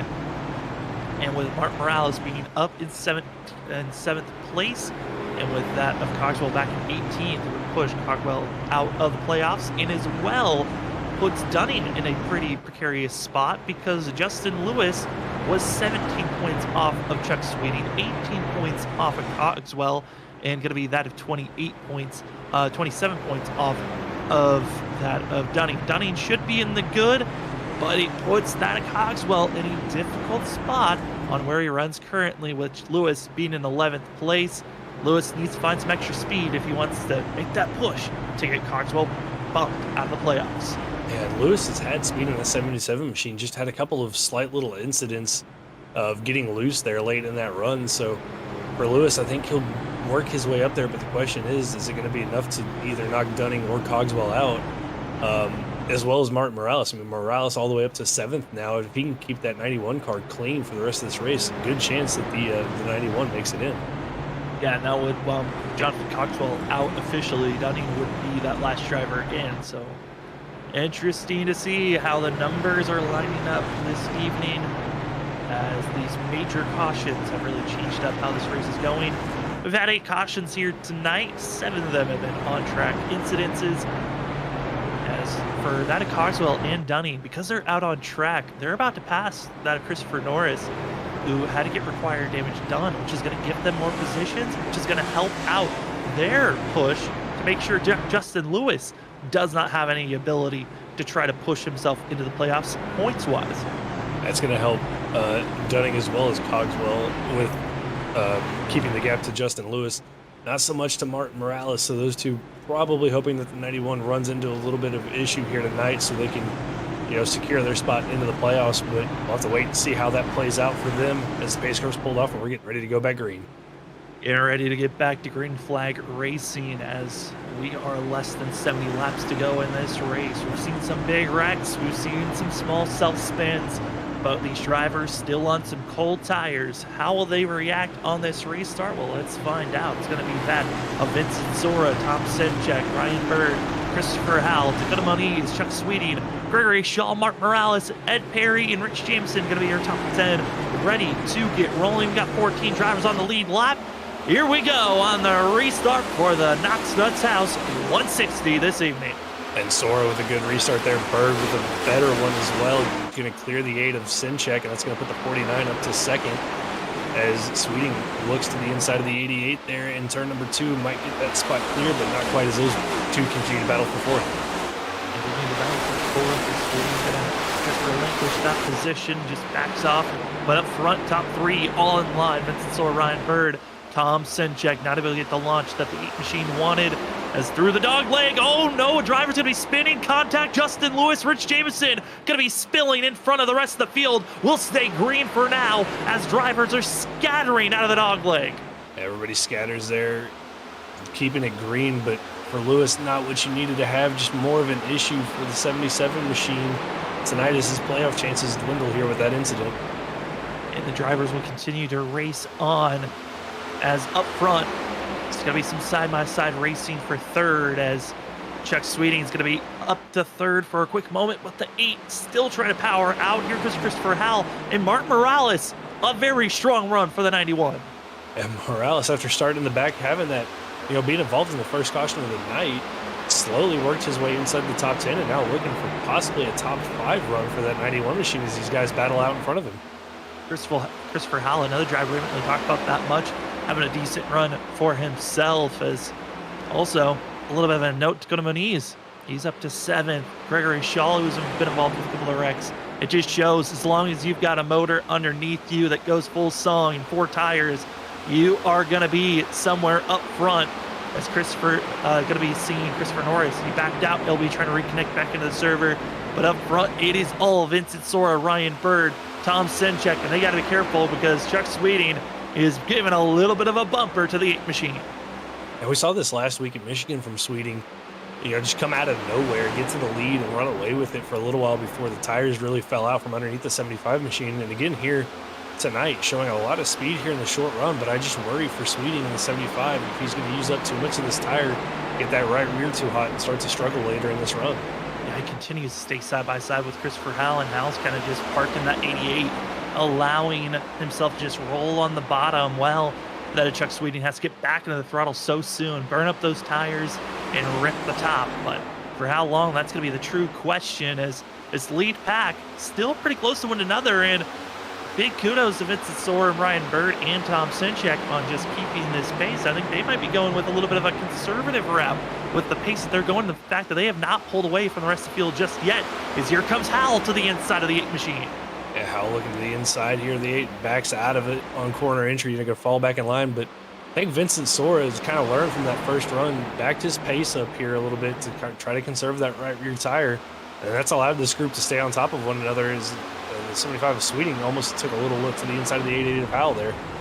And for Ryan Bird, for that Vincent Sora, seems like they've got plenty of pace between gap between one another. It's just that Tom Senchek, who's been very close being bumped by Christopher Howell, who finally is able to clear Chuck Sweeting. That Sweeting now is going to be having the 91 of Mark Morales to the inside, try to put the pressure on, as right on board with Christopher Howell. And Howell giving us a good picture of just staying in line, hit your marks, just wait and see what's going to happen on this long run. Because I feel like it's kind of that mind game, the chess match. Who's going to save their tires just a little bit more while in this group so they can have the best run at the end of this race. Yeah, on board with Howell. Martin Morales just had a moment behind them in the dog leg. Was able to save that 91 car, but lost a couple of spots there. But Howell looking really calm, cool, and collected here, heading down the backstretch. And he showed great pace, Sam, in the middle of that first run. That 88 machine did. So maybe he has saved a little bit of something. Contact between Shaw and the 75 of Sweeting. And they're going to be seeing the 66 drifting on the inside. He'll overcorrect, stay on the apron, so will stay green. As a big scare there that splits up how that field was running, and it's still going to be our front about 4 trying to pull the way And those drivers that were side by side, Chuck Sweeting, Moniz, Martin Morales, they fall back in line and giving each other plenty of space to work with one another, but a big scare for everyone in that situation. Yeah, it was almost a big wreck there. Shaw almost overcorrected in the field, did a great job saving that car, though, keeping us green, but just a little bit of contact between him and Sweeting really upset the 66 machine. And that really broke apart that pack as everybody kind of had to check up to avoid running over each other. And they're going to continue to race on from where they're at right now. Is going to be Vincent Sora, Ryan Bird, Tom Sinchek, Christopher Howell going to be your top four. Chuck Sweeting trying to close in on the gap, and this is exactly what 75 needs to do for himself to have a fantastic run here and try to gain as many positions and points as possible. As all in line, you look further back, here is James Kaufman, as well as going to be Rich Jameson, Gregory Shaw. They continue to be in a batter against one another for 12th place, as that 25 is multiple laps down, but it's between that of the 68 and that of the 66. I mean, the 86 and the 66 that will battle with one another, as up front still all in line. And Trevor, this is kind of putting us into that short track racing mentality of it might be a single lane groove on how the drivers kind of exit the corner, but the entry is all where the drivers are trying to find that little bit of clean air to roll through the corners better. Yeah, really trying to change up their entry to get out from the dirty air of the car in front of them. Just try to find a line that works, get the better run off. Is Sinchek in the 8 going to try to take a look around the outside of Ryan Bird there in the 49. Nothing really doing there, but Sinchek, just kind of showing the nose there, letting the 49 know that he's there if he slips up. Positioning, hope to be grabbed is lap traffic now about to be a factor as Brian Johnson, who's involved with the first incident, had to get major repairs done. And for that of the 28, currently 6 laps down, but he's now putting pressure on the 80 machine who rides in 4th place. It's not for position, but it certainly is pressure that can add it here as Ryan Bird tries to find a little bit of extra speed. He'll go to the dog leg as Vincent Sora goes a little bit higher. Those little differences can change up how drivers are running with one another. Yeah, and Bird got to the bumper there of Sora in 3 and 4.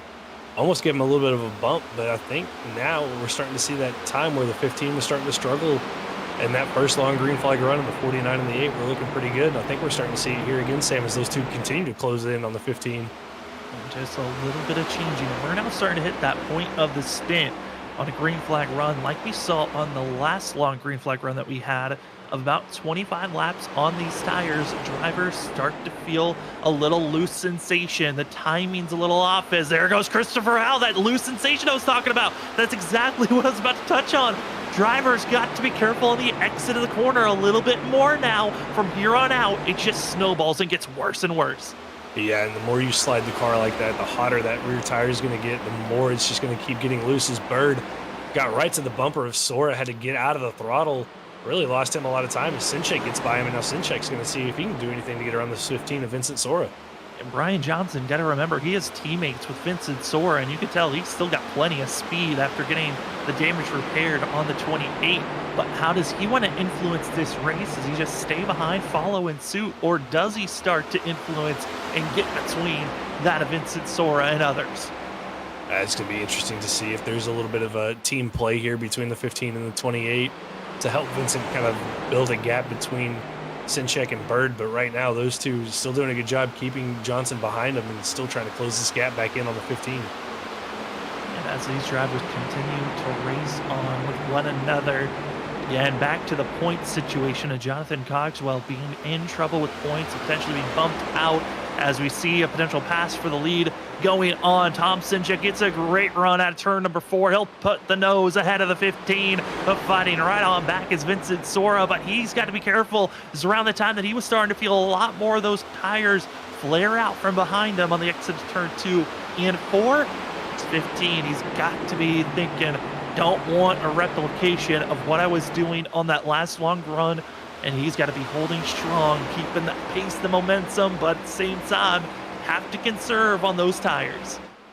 To conserve, have to be careful here, but as he's getting this pressure from the Brian Johnson, he's going to have to push the pace or push it a little bit more. Like, really have to set the tires, a little bit of wiggle off of turn number 2. And Johnson with a good run down the backstretch is going to try to look to the outside, but just going to fall back in line as we got a caution on the racetrack. It's the one, Brandon Colley, that will bring out the yellow as he has issues at a turn number 2 for himself. And not sure if he got a little bit of help there or just got loose on his own, but some damage there to the one machine of Brandon Colley, who just got his lap back, was trying to work his way back up through the field, and now more damage for that number 1 machine. And with the timing of this yellow, it now sets up drivers.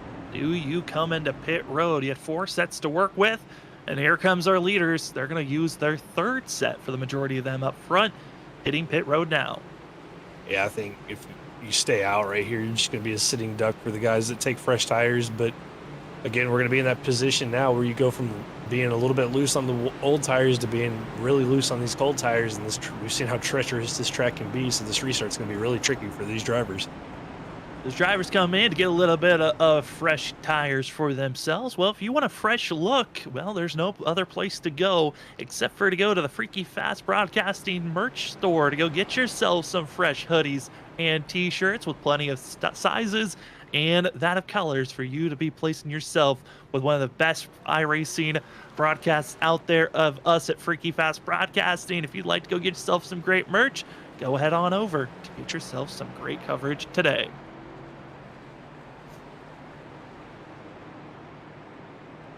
As we get ourselves ready, Trevor, it is coming to the end of a great race for the majority of these drivers. We've seen some big wrecks early on that really shattered on how we were expecting the runs to go. Some of those top contenders of Justin Michaels, Steven Stympian, all rattled their cage. Now going to be finding themselves out of this race. But now, Ryan Bird trying to become one of the newest winners of this series and season. He is looking quick in that 49, and Tom Sinchek trying to go back-to-back from last week's win for Michigan and winning here tonight.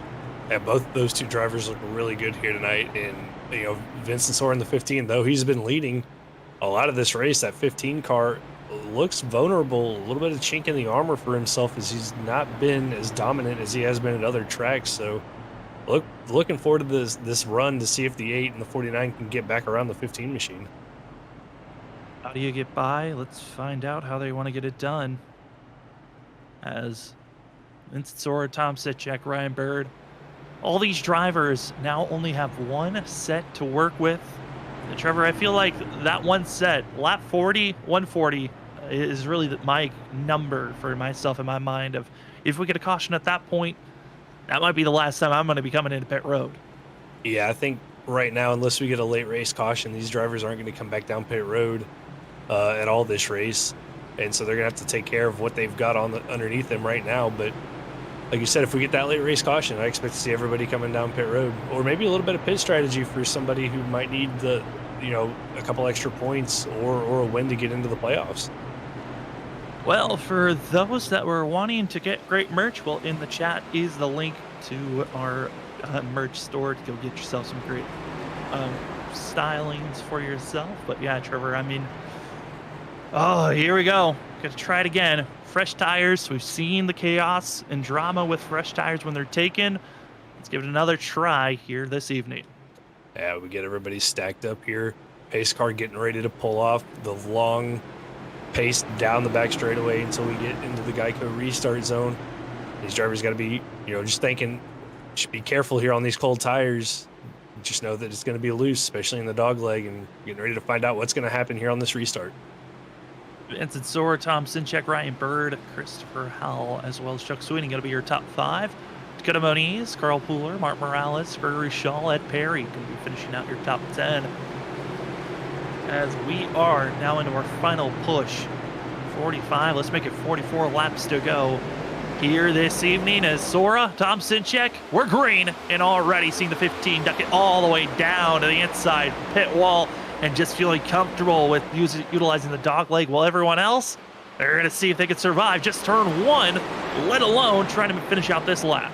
Everybody doing a good job so far. The 8 and 49 fall line. Howell clears the 75 of Sweeting, so our top 5 kind of stay the same that they were right before that caution. But the 91 of Martin Morales gets around the 5 of Dakota Moniz and looking to get around the 75 of Chuck Sweeting. Got to be seeing the 91. How aggressive can he be to be making these passes behind? Oh, they're going to be spilling and spinning. It's Ed Perry, Justin Lewis, and Lewis cannot afford these types of wrecks now. No, and Lewis just was having such a good night, and then one little incident put him back in the pack, and it's kind of snowballed for the 77 machine here tonight. And just drivers trying every little thing for an advantage. And Ed Perry found himself getting loose, trying to do the transition from the race surface to the apron. Well, for us this evening, we're going to step aside one more time as we got 40 more laps to go. When we come back, we are going to take you to the very end for the WSSR Roasted Gems Cup Series, take you to the conclusion of the Knox Nuts House 160. This is the last race of the regular season. 16 drivers trying to be set into the playoffs. Well, we'll give you those drivers at the end of the night. But for us here at Freaking Fast Broadcasting, we're going to go side by side so you don't miss a thing. We'll be back in just a few moments.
They're splitting, and it's a complete mayhem. We have a wreck at the front. 19 goes down into the 7, takes out the 00. They're 5 wide behind for fifth. Oh my, 5 wide here. This ain't gonna work, is it? They're already wrecking into turn 1, and now coming through out of turn 2. This is it, the Daytona. Oh no, they're wrecking contact. Sets gets into the wall. Gonna be scattering on the outside. Drivers on the apron. Drivers coming out of nowhere. Edison on the outside trying to get the win. And it's William Edison stealing it at the line. Into the wall. The 18 trying to block. 77 get into the 18. That leaves 3 of TJ Roberts. 17 to Gavin Rogers. 3 of TJ Roberts is gonna steal the win here. What second fiddle so many times last season. Christopher Wade wins the season 5 Daytona 200.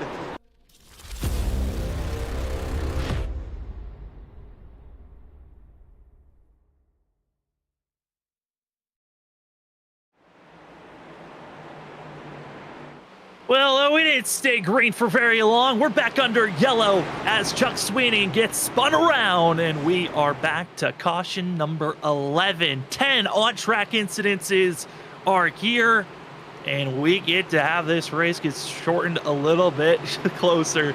Trevor, Another yellow, and for Chuck Sweeting, we were just talking under that commercial break. I mean, he was in a very good spot where he was running. Now he's in a position to get knocked out of the playoffs because of where Mark Morales runs. Yeah, moves him back, to 14th spot. He was only 7 points to the good over Martin Morales there, the last car into the playoffs. And where he runs right now, this is going to knock him out and allow Cogswell, even with all of his issues, to make it into the playoffs. Going to be very close, I believe, just because Chuck Sweeting, I think the 78.5 did get bonus points at the stage break, so he should be ahead of that of Cogswell. Cogswell did not get any bonus points, so still that 27 is in the no man's land of Wayne where he wants to be, but this certainly helps him, and as well helps Eric Kralik in the 0-1. He will now be getting the lucky dog position once again. Just now we're going to put him just 2 laps down.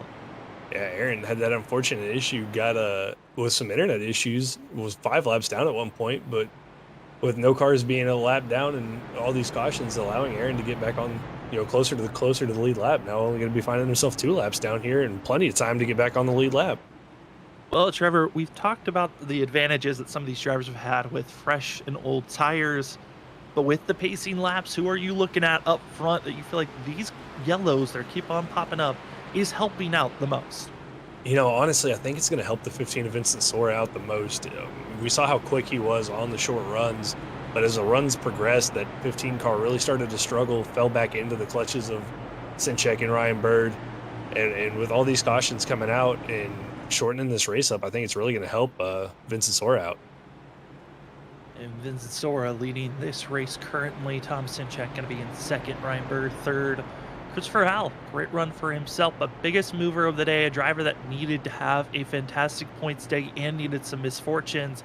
Mark Morales in the 91, trying to have a little bit of magic here this evening, with Jonathan Cogswell being still stuck 7 laps down.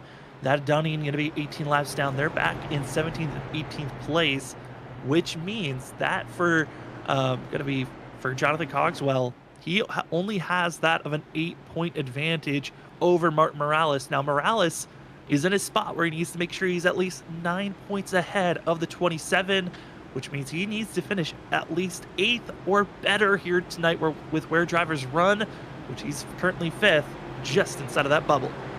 Yeah, we've seen Morales be aggressive, but right now being inside the top 5 just needs to be calm here on this restart and just run the race, try to survive as much as possible here. But it's kind of the chaos and carnage we've seen, Sam. I don't know if any of these drivers really feel safe here tonight. I wouldn't say that you completely are, especially with how drivers have been attacking. Some feel cautious on the dog leg, others have been extremely aggressive. And if you find yourself being side by side with a driver that's being passive in that section of the track and you're very aggressive, that's where we've been finding these mixtures of drivers running into one another. As we're going to try this once again on this restart. Vincent Sora, Tom Sinchek, Ryan Bird, they've been in the top 3. Christopher Howell has had some speed, but will he have some magic? And it's 5th on back, a revolving door of who knows who's going to be up front. Yeah, right now you've got Morales there. Shaw, after a couple of his issues, is there. Dakota Moniz quietly inside the top 10. Haven't really talked much about that 5 car tonight. And right behind him, you've got Puller, who's had issues. Lewis, who's had issues. Rich Jamison had a fairly quiet night for himself, just inside the top 10 as well. So any of these drivers have a possibility here for a good finish. They really do, but they've got to survive to make it to the end as we are back to green flag racing. About half the field decides they want to try that dog leg out onto the apron. The other half of the field decides to stay on the racing surface. Into turn number 1, it's Vincent Sora, Tom Sinchek, running good. Exited 2, we've seen troubles on the older tires. Fresh rubber, everyone survives for now. Yeah, so far so good for everybody. Sinchek trying to close the gap to the 15 of Vincent Sora and not let him get away here on the short run. But drivers continuing to try to make up positions as Justin Lewis is made up a couple spots here on this restart, looking at the inside of the 66 of Gregory Shaw. Justin Lewis is kind of fighting a war that I don't know if he even has a chance to win. He's going to need some major issues to strike that Cogswell once again for the 27. If the 77 wants to make himself into the playoffs, but up front, still that of Vincent Sora, Tom Sinchek, Ryan Bird. And for Tom Sinchek, he's waiting for just one mistake to happen for the 15. And it looks like he's finally found that opening for the 8. It looks to the inside here. Vincent Sora not quite to that quarter panel of the 15, but gets a little bit better of a corner exit there. Might have a run down the backstretch, but falls back in line behind the 15 of Vincent Sora. You also see drivers further on back trying to duck and dive, trying to find any type of advantage if possible. But for the lead, Tom Sinchek, he's been frustrated the last couple of cautions, and the reasoning why he feels like he's faster than that of Vincent Sora. The main reason he seems faster, he's a lot more aggressive. He stays on the apron of the dog leg so much longer than the 15, which allows him to cut that length of the track. And now, opportune chance, great launch out of the corner. They stay side by side heading into turn number 3. Side by side in turn number 3, Sinchek all the way to the bottom yellow line. Sora trying to hang it around on the outside. Still side by side as they cross the line. But right here, you're going to see Sinchek all the way down, almost to the pit exit wall through the dog leg. Clears the 15 heading into turn number 1. Most drivers try to utilize that yellow line kind of as their marker to drift back onto the racing surface. Sinchek just so aggressive. He stays out even deeper into the apron, which gives him this advantage, but at the same time, it comes with this risk of a bad transition from the apron to the racing surface, but does not matter. The 8 takes the lead, and with less than 30 laps to go, Tom Sinchek feeling good that he's going to find himself trying to pursue, to go after a chance to go back-to-back this season. And Sinchek looking really good here, but just got to remember there's a chance that this race could go green with 30 laps. It's a fairly long run for these guys. You got to save that right rear tire so you don't get loose later on in the run. This could really come back, into the hands of the 49er, Ryan Bird, who's kind of fallen back from these front two, maybe saving a little bit of tire to have something here at the end of the race. And Justin Lewis now on the charge up to 5th place for himself, but Mark Morales talk about points here this evening. Drivers trying to make it into the playoffs. The 91, he is on the bubble spot. He has to make sure he's 9 positions ahead of Jonathan Cogswell to make sure that he's for sure good on the points end of things, which means 8th place is the last position he can fall back to. He's currently fallen to 6th. He's got to hold on as that 77 machine tries to make his push going forward. And for Justin Lewis, oh no, Mark Morales has a little bit of an issue on the transition. He'll fall back, losing all the way back to 8th place. Now he's in that bubble spot. He can't fall back any further. Yeah, just a little mistake there. Got loose, was able to save it though. But now under pressure here from Gregory Shaw. And this is going to be this could battle for 8th and 9th, and if he loses a spot to Shaw, that's going to knock him out of the bubble spot here as Shaw continues to battle on the inside. Going to be trying to make that pass the best that he can. There it goes, that of Gregory Shaw. Going to make the passing position, but now Mark Morales, he just does not want to be in this spot. It is just too far back for his liking. And now the pressure is on for the 91, who was running so aggressive. Just one mistake, so you can see how just diminishing it can be. And honestly, like we've seen some of these other drivers, early mistakes are okay to have. Late ones are tragic. Yeah, now's not the time to make a mistake as we are running out of laps here at a pretty good rate of speed as these drivers continue to stay green. And for Morales, those mistakes could knock you out of the playoffs, as we've seen. That one mistake took him from running in 5th all the way back here to 9th, from being in the playoffs to out of the playoffs, and now he's got to find a way to get back around Gregory Shaw. And falling back to 10th place with Rich Jameson right on his tailpipes, worst scenario to have, because even if he loses that spot, just 2 cars behind, that's where Dakota Moniz lies for the 91. So he's got a lot of work to fight on, but he's going to be trying to attack to go forward as the drivers we've been watching, they're battling squabble of who's going to be making the points. Well, up front, it's still that of Tom Sinchek, this 8 machine passing Vincent Sora. He's been holding on for now, but here comes the push for the 15, trying to get the 8 loose, and it's actually the 15 that finds himself getting loose, but a little bit too much speed for Sinchek on the entry of turn 1. Yeah, gave a little bit of bump there to Sinchek, but got a little loose on the transition. But Sinchek drove it in a little bit too hard there, drifted up, but he's going to hold on to that spot for now. But Vincent Sora applying the pressure to the rear end of the 8 machine here of Tom Sinchek as they head into 3 and 4. Sora trying to get back to that lead spot. 21 laps to go here at Phoenix. It's been kind of a messy and dirty race for those first half of this run. We've seen a couple of long runs for themselves, but if we look at the tire wear, the distance these drivers have had put down on their rubber, we have entered the danger zone as the 8 bounces off the wall. He's got to be careful not to lose any more speed, but this is around the time that we've seen drivers just lose the rear end on the exit of turn 2. And Trevor, now it's a ticking time clock. Who's going to make that major mistake to potentially bring out a late yellow? Yeah, we almost saw it there with Sinchek as he got the wall, got a little loose, came down in front of the 15 there, but this is that time zone where we start to see these drivers lose the rear end, and anything can happen here. Sora gets a little loose on corner exit trying to get to the inside of the 8 of Tom Sinchek. And this is the time that Vincent Sora was usually losing his speed, but the driver in that of third place finds his momentum. Ryan Bird, the consistency is there for the 49, and if Ryan Bird's going to win this race has to stay green from here on out. And drivers given a scare deeper in the field, and that's Chuck Sweeting that will fall back to 10th place, which bumps Netamar Morales up to 8th place where he needs to be. Yeah, Sweeting, a little bit of an issue there, and that allows Martin Morales back into that bubble spot. As the battle for the lead continues, Sora looks to the inside of Sinchek, just nothing there for the 15. Nothing there, but they continue to race on, and again, each lap gets scarier and scarier, and the 15 gets a little loose. He loses that transitional speed, and he'll fall now to losing a little bit of a gap for himself. Ryan Bird now closes in for second place.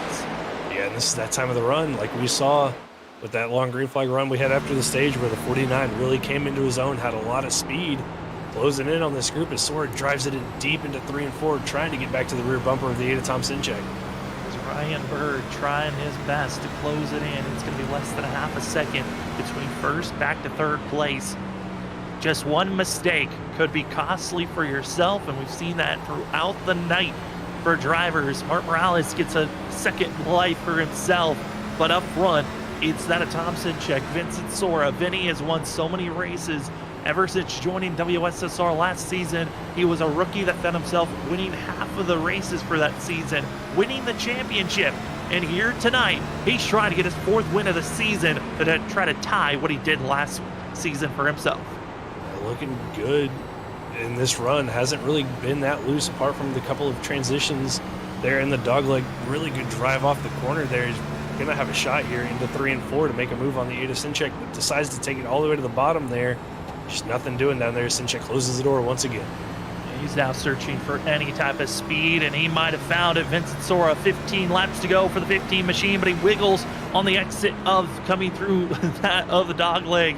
Now entry of turn 1. Ryan Bird getting the best show of our front 2 side by side. Tom Sinchek just too smooth and clean, while Vinny is just looking relentless, but the rear end cannot just stay stable when he gets under the throttle. Yeah, just getting a little loose off the corner exits, especially loose down here in the dogleg if he doesn't hit this transition right. Much better transition for him that time, but not close enough to make a move to the inside of the 8 of Sinchek there. Sinchek, that previous lap, got a really good run off of turn number 2 right there, and down the backstretch. Tom Sinchek, Vincent Sora, Ryan Bird, they keep themselves within a half a second, but the driver that's going to be trying to change all of this up front, the 88 of Christopher Howell, he's now starting to close in. He's about a second off of our leader, but look at the past laps. He's been one of our fastest drivers on track with that last go-around. Ryan Bird was the fastest. Tom Sinchek was the second fastest. Then it was Vincent Sora. Then Christopher Howell, our front 4, all putting in their best laps that they can with the tire state that they are in. These tires, over 30 laps of worn in rubber, but the driver with the freshest rubber on track of our front 5 is the driver in 5th of Brandon Colley. Yeah, I just looked up and saw Colley slowly closing in on these guys, and that one machine, after his couple of incidents, got that damage fixed, slowly creeping up on our leaders as they continue to battle with one another. And if they continue to battle this hard, that might bring the one back into this. Brandon Colley, one of those drivers that comes in locked in on points here this evening, so he was willing to try some gutsy moves. He's been caught up in a lot of wrecks and incidences that have taken away any shots of wins throughout the season. But tonight, caught up in some wrecks. He's been a lap down a couple of times, but those cautions always seem to help him out. Well, now he's got some fresh rubber. The advantage, 7 laps for himself, and he's now trying to close in on our top 4, but they just seem like they're too fast right now. Even with the 7-lap advantage for Collie, the damage too strong. Same for Lewis. He's got that tire advantage like Collie, but the damage just too strong for the both of them. 10 laps to go, and it's between our front 4. 10 laps to go, and they're running out of time to catch these guys, but Sora's starting to lose a little bit of ground to the 8 of Tom Sinchek as he looks a little bit uncomfortable on corner exit these last couple of laps, and that's allowed the 49 of Bird to get there. It's a big moment there for the 15 of Sora down the back straightaway. Get loose, trying to hold on, and it's now Ryan Bird going to be taking that advantage. He'll duck it to the inside, trying to make the pass for that second place. He'll get it clear. Vincent Sora now going to fall back to even 4th place for himself. Ryan Bird, 9 laps. Can he run down the 8 of Tom Sinchek?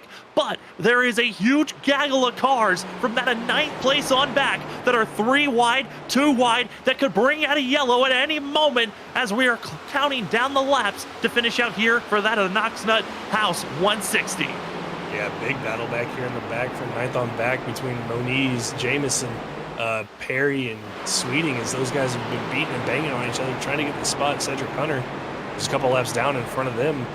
But these 4 drivers have all been side by side in the last couple of laps. The only thing can happen back here is Perry goes all the way down to the bottom through the dog leg, trying to make up some ground.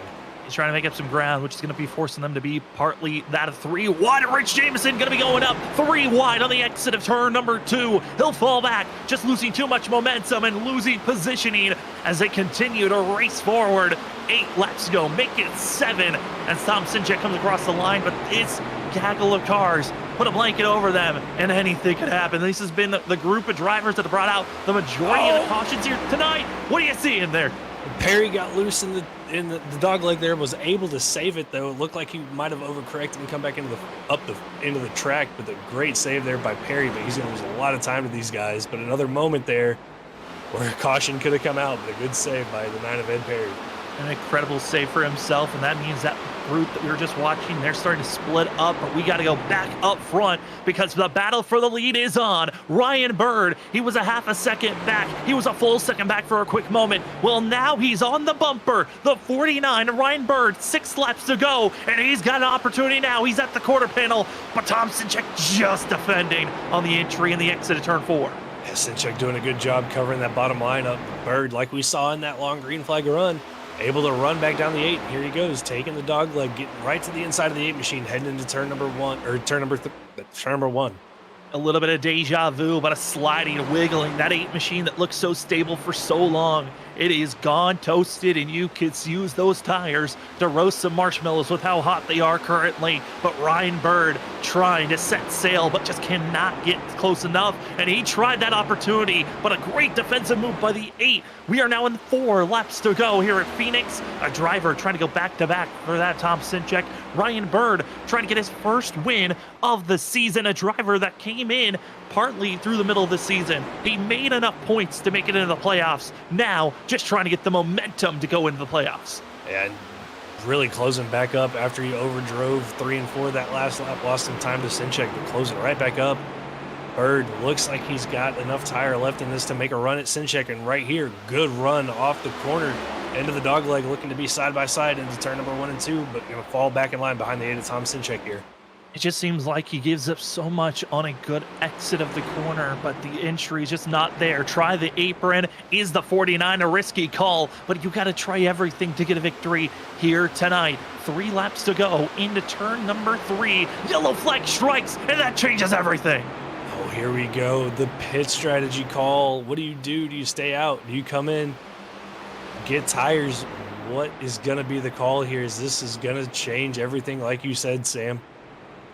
And it is a self-spin on the entry of turn number 1 for Aaron Kralik that will bring out this yellow. And Trevor, the field now has to make this decision.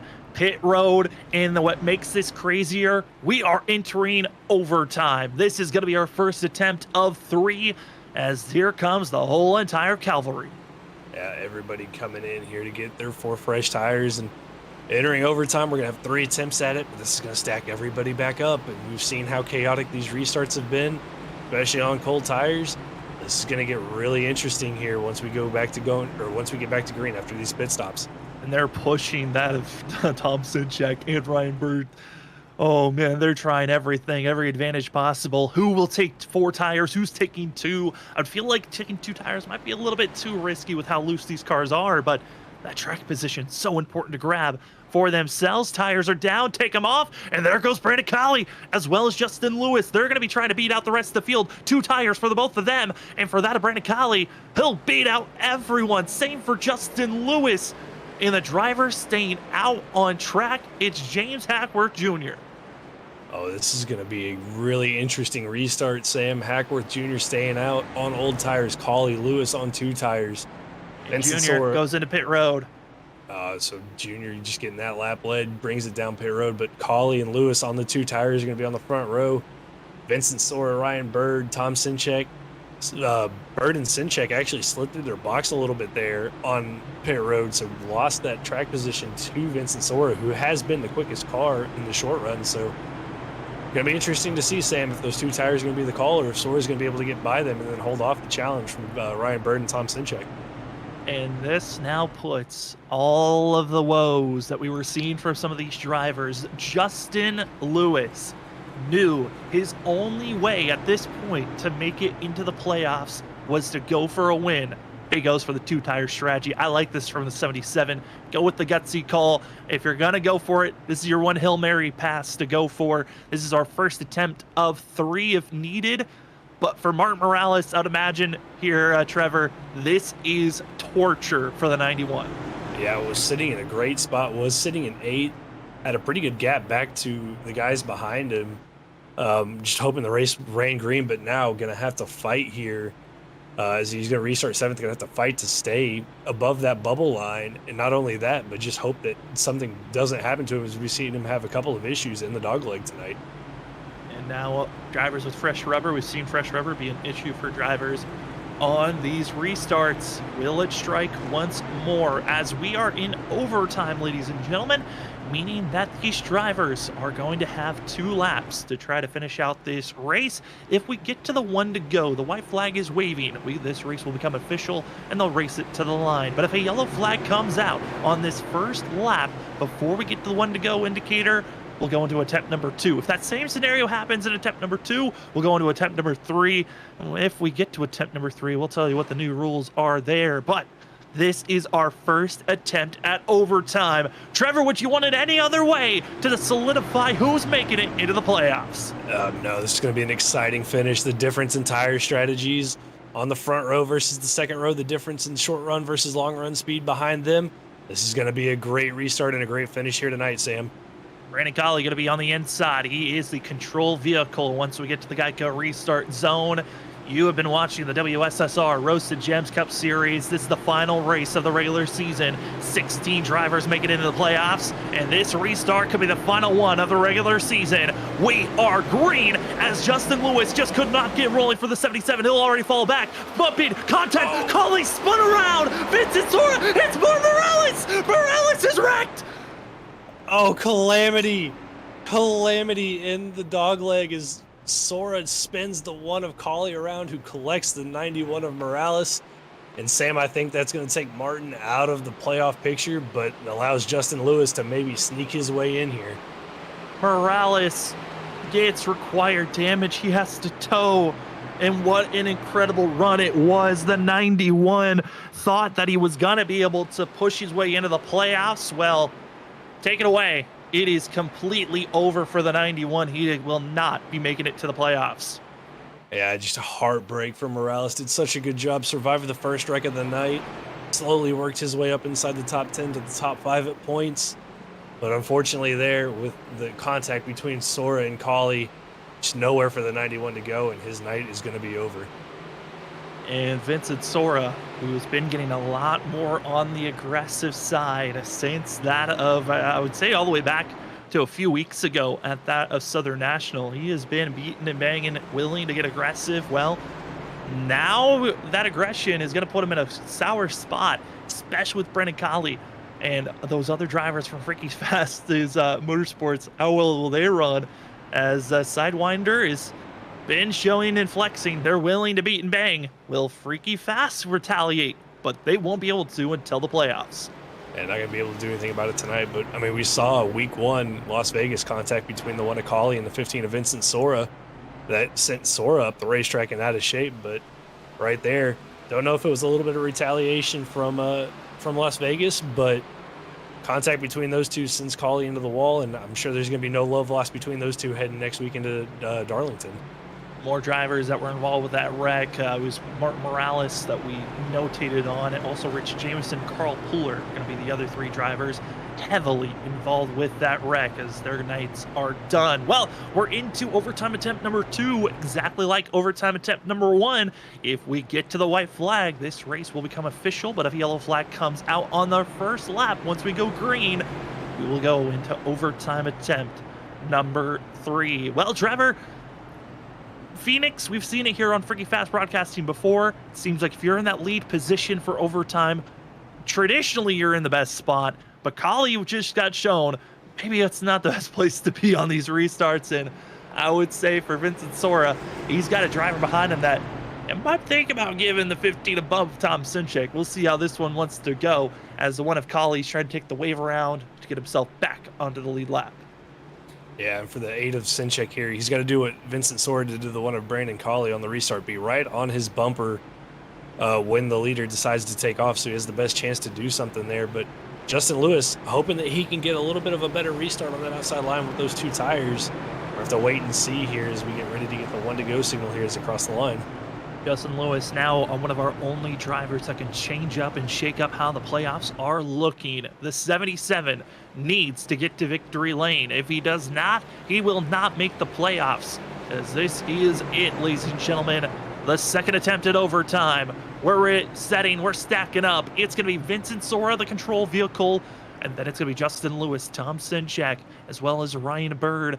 That of Christopher Howell, Chuck Sweeting, Ed Perry, Dakota Moniz, James Ackworth Jr., and as well going to be Gregory Shull finishing out your top 10. Ready to get ourselves rolling here tonight. Trevor, second attempt at overtime. We got 1 more restart if needed.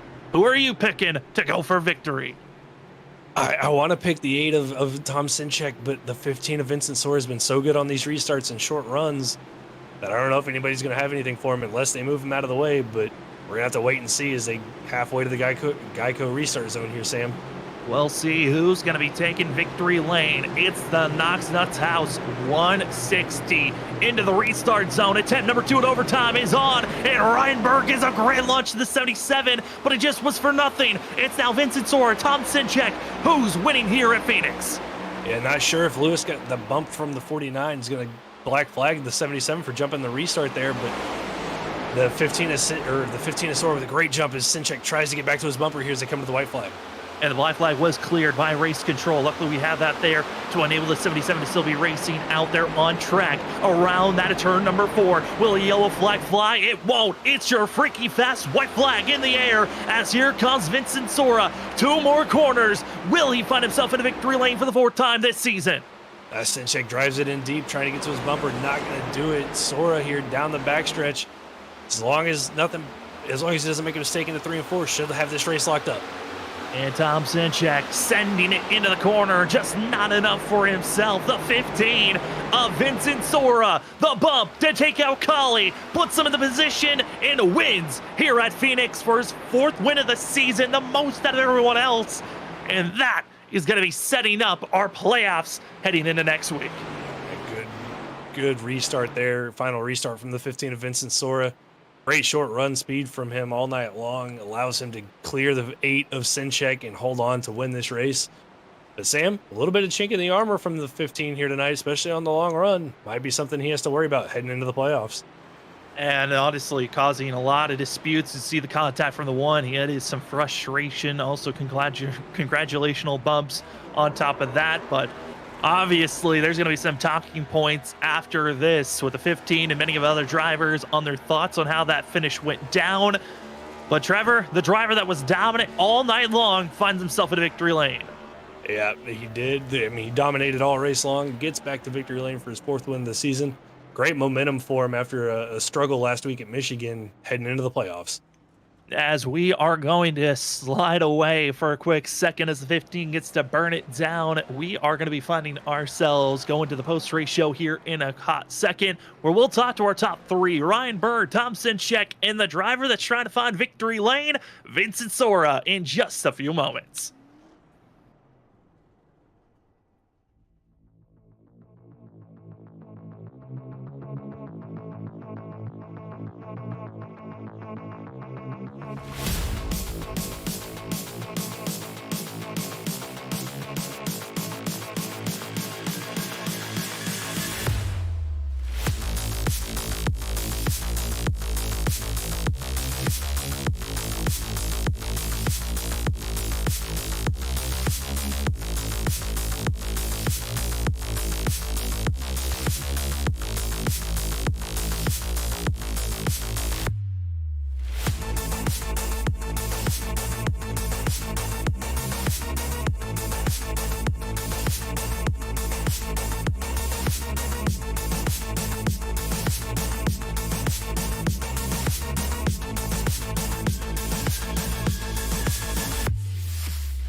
Welcome back, ladies and gentlemen, to the post-race show on Freaky Fast Broadcasting. You got to see some carnage for the last race of the regular season for the WSSR Roasted Gems Cup Series. We're going to start things off with third place finisher, that of Ryan Bird, to get his thoughts on how tonight went from his perspective. Ryan, it's Sam and Trevor up in the booth. Congratulations on a third place finish. But man, that just seemed like it was chaotic from start to finish. How are you feeling after that one? Mixed emotions right now. The setup was obviously pretty loose, and that's kind of my happy place whenever you're driving off the right rear. And thought I had a pretty good shot to win that thing there before that second to last caution came out. Yeah, I mean, Ryan, we saw it all night. You had the fastest car on the long run, but the third place finish, pretty good momentum going into the playoffs. How you feeling about next week? A lot better than I did when I started the day. It's kind of been shocking to come into this league and be as competitive as I have. Obviously, there's a lot of big names in here, a lot of guys that I've got my butt kicked by in other leagues, and to be on the same level with some of them is pretty encouraging. So I'm pretty excited about the playoffs. And speaking of the playoffs, we've got that of Darlington as well as that of Charlotte going to be our first two races of the round of 16. How are you feeling about those two tracks that we're going to be heading to? I love Darlington. I hope the setup's kind of loose, and Charlotte's terrible for me, so I got to make up a lot at Darlington to cover for Charlotte. Well, Ryan, we can't wait to see how you're going to perform once playoffs come around. But before then, the floor is yours for any shoutouts. Yeah, thank you to everyone at Late Apex, Kyle and Tom. Thank you to my buddy Max Foner. Thank you to Tattoos by Polly, Incator San Antonio, my girlfriend for putting up with sim racing on a Saturday night. A lot of other things we could be doing, but yeah, thank you to you guys for broadcasting and all the admins for this league. It's pretty awesome. Well, that's going to be the 49 of Ryan Bird. Congratulations on a third place finish and good luck heading into the playoffs. Thank you, thank you. As we go from third place, we'll head to second place where we get to speak to the 8 machine of Tom Sinjak. Tom, it's Sam and Trevor up in the booth. Congratulations on a second place finish. But how are you feeling after that absolute madness here this evening? Yeah, it was pretty rough, all those cautions, but I'm feeling okay. I mean, second's good as long as I can carry momentum into the playoffs. I'm pretty happy with it. So second's not bad. I would have liked to win, but it's whatever. Yeah, Tom, I mean, we saw it. You and Ryan were the two fastest cars on the long run, but I mean, just walk us through what was the car like out there, especially short runs, cold tires, and through the dog leg. The dog leg wasn't bad. It was coming out of 2, the flat part where it used to be 3 and 4. It was really, really grippy on entrance, but you really had to baby the throttle on exit because that's where all the tire wear on the rear came from because it was a very, very, very loose race set tonight. So you had to baby it, and I saw everybody getting loose. I'm assuming that's what all the cautions were probably about in the long run. But once everybody started to get loose and you started to feel comfortable where you were, you could kind of make ground. So I just kind of stuck behind everybody early on, let them burn up their rears. And so did Ryan. Bird did the same thing. And then Vince figured it out towards the end, and he was able to keep pace for a while. So it was just a tire saving game all night. Well, tonight certainly was a wild one overall, but we got the playoffs coming around. We're heading into that of Darlington, Charlotte, the first round before we cut off 6 drivers from that playoff stint. How are you feeling confidence-wise heading into the playoffs? Feeling really good. I was telling the guys in the waiting room that before Michigan, I completely updated all my settings and redid my whole wheel, so it feels good to kind of have some sort of speed again to keep up with these fast guys. Kind of hoping that it's not a one-off type of thing, but this is one of my worst tracks ever, so the fact that I could kind of keep pace is kind of encouraging. Well, you looked incredible out there, Tom, but before we let you go, the floor is yours for any shout-outs. I definitely want to shout out the whole Apex team. Really, really proud of Ryan and how fast he was on the late run. He was faster than me on the late run. It's just if there was only a couple more laps and that yellow didn't come out, he probably would have had me. Shout out to Vince for winning. Obviously, he was really fast on the short run and the medium run. I shout out to you guys for the entire broadcast. It's a shame that Kyle kind of wrecked out a little bit early, and a couple other guys that probably would have been contenders for the race wrecked out a little bit, but yeah, shout out to everybody. It was a fun race, even though there was a lot of cautions. But once we finished all those yellows, it got a lot better. Well, that is going to be the 8 machine of Tom Sinchek. Congratulations on a second place finish, and good luck heading into the playoffs. Thanks, man. So we go from second place, we head to victory lane to a driver that we've talked to plenty of times this season. But for the 4th time this season, we get to talk to Vincent Sora. Vinny, congratulations on your 4th win. How you feeling after that one? Because from us up here in the booth, it seemed like it was a hard one to get. Yeah, wasn't honestly. I don't really feel like I deserved that one. Tom and Ryan were a lot faster than I was. I think I was 3rd best, maybe not even that. But I had a lot of short run speed, and we just kept on getting a bunch of yellows. Sorry to Brandon on that last restart. I looked at it. Kind of both of us, more me. I hesitated to go down to the apron because of the start and finish rule, and I didn't want to get black flagged for that. And then we made contact, and I wrecked him. Obviously, didn't want to do it, and I hate that I did it because it ruined his race, and I guess a couple other people's. I'm learning now, so sorry that people got caught up into that. Obviously, hate to see it, and don't feel good about it. But I guess it happens sometimes, and we're gonna move on. Yeah, Vincent. I mean, congratulations, your 4th win of the season. Like you said, weren't the fastest car in the long run, but got that late caution, got the fresh tires, and was able to hold on for the short run. But How you feeling heading into the playoffs after this win and heading to Darlington next week? I feel really good. I think, I've built up enough bonus points, and I got my playoff spot going in that I feel like the first round should be pretty simple. I just got to go and get some good top fives as I have been doing the rest of the year. I feel really good about Darlington. I don't actually know what the next race is after that, but let me check real quick. Darlington and Charlotte. Okay, so yeah, I feel pretty good about those tracks. Darlington's a really fun track, and Charlotte's just another simple mile and a half. So hopefully I can just keep the speed up and get on in the next round and make my way into the final four. Yeah, and I mean, Vinny, you certainly look like the driver who was coming in. You're trying to go back to back on championships. Do you feel like there's extended pressure now after some of the contacts that we've been seeing these last couple of weeks of you showing a little bit more aggression? Do you feel like that's going to put a bigger target on your back heading into the playoffs? Well, I hope not. Yeah, I really haven't had that much contact with anybody. Zach and I had a little racing incident, which I had the worst side of that. So, and then tonight, I feel like I don't know, but if people got problems with me and they try to retaliate or whatever, I guess I don't know. We'll see. Hopefully, it doesn't carry over. I don't know. And we'll have to find out as the playoffs are right around the corner. Vinny, congratulations on another win. And before we let you go, the floor is yours for any shout outs. Yeah, I just want to shout out all my sponsors, McConey Setup Shop. I want to give a big shout out to Category 5 Esports. Shout out to everybody at race tonight.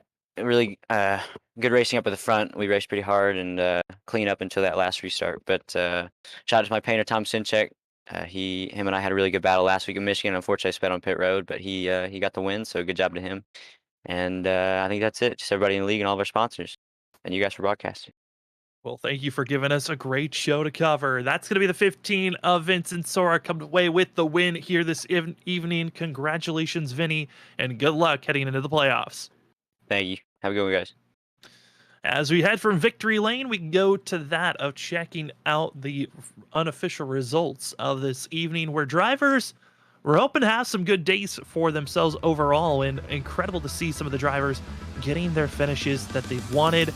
And for some, this is going to be a great day. For others, misery has struck in. But for Vincent Sora, getting another victory for himself, feeling good with the momentum heading into the playoffs. Second goes to Tom Sinchek.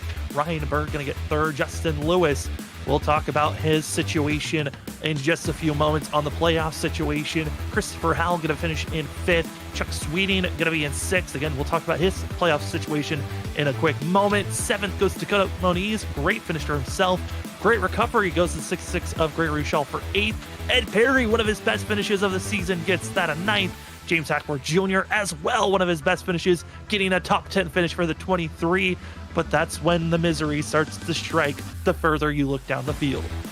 Yeah, I mean, you look down the field, Brian Johnson getting caught up in that early wreck down in 13th, Cogswell and Dunning, on the bubble for the playoffs, 14th and 15th after their incidents. Heartbreak for the 91 of Martin Morales getting caught up in that late wreck. I mean, just further down the field, just guys who just unfortunate incidents. You have Aaron Smith, who had speed. Stempian had great speed at the beginning of the race. Justin Mitchell, all those guys, just unfortunate incidents with all the chaos that we saw here tonight, Sam. Well, tons of chaos struck a lot of these drivers, but the playoff situation has now been given to us. We now have official word on who's in and who's out. And Trevor, we already knew some of these drivers that were locked in just because of the amount of points that they had coming in tonight and based off of wins. And those drivers, Vincent Sora with his 4 wins, he's locked into the playoffs. Zach Hall was automatically locked in to the playoffs. Same for that of Brian Johnson, Tom Sinchek, Cedric Hunter, the 5 drivers that have found themselves in a victory lane this season. They all made the playoffs. Brandon Colley, Christopher Howell, Rich Jameson, Aaron Smith II, and Ryan Bird all were secured based on the amount of points that they had accumulated throughout this season. And then it was from 11th back to 16th that were in the question mark state. Were they going to be able to make it in based off of their points? Well, the question looms, and it has been answered. That is going to be seen. The drivers such as Carl Pooler, Kyle Rochelle, Eric Krolick, all going to be able to make it into the playoffs. And then the final 3, who is making it in? Chuck Sweeting, after a fantastic run for himself, he's into the playoffs. Jamie Lee Dunning, Jonathan Cogswell, they were they were those of a lap down. They needed maximum points to make sure they stay in the top 16. Jonathan Cogswell will not be moving on. He gets bumped out, and the driver moving in, it's Justin Lewis. Because of the bonus points that he grabbed during stage break and leading laps, the 77 finds himself bumping out the 27, and Jamie Lee Dunning stays in the playoffs as well. Trevor, the stage is set, and the playoffs start next week. Playoffs next week. Darlington, cannot wait to get there.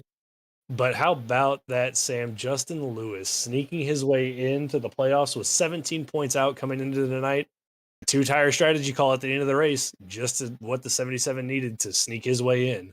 He had 7 bonus points that made the difference for himself to be just 11 positions. 10 positions that was needed to beat out Jonathan Cogswell, and it was 10. That was 10 exactly was the difference between those two drivers. Incredible to see. Talked about it when we were coming to the end of the stage break. Just 1 point could have been the difference of if you're in or if you're out. And for Justin Lewis, he finds himself going in, but the heartbreak for Mark Morales, he was there at the end, but that first overtime attempt, the carnage that struck, took out his chances of just giving in. Yeah, and I think that's going to be the story of tonight is carnage. The best way to describe this race, we saw it from the beginning of the race all the way to that first green, white checkered. And like you said, unfortunately for Cogswell and that of Martin Morales, takes them out of the playoffs. Well, this certainly was a fun show to cover as we got to set the stage. Who is making it into the playoffs? Well, there's plenty more of that action to be covered here on Freaky Fast Broadcasting.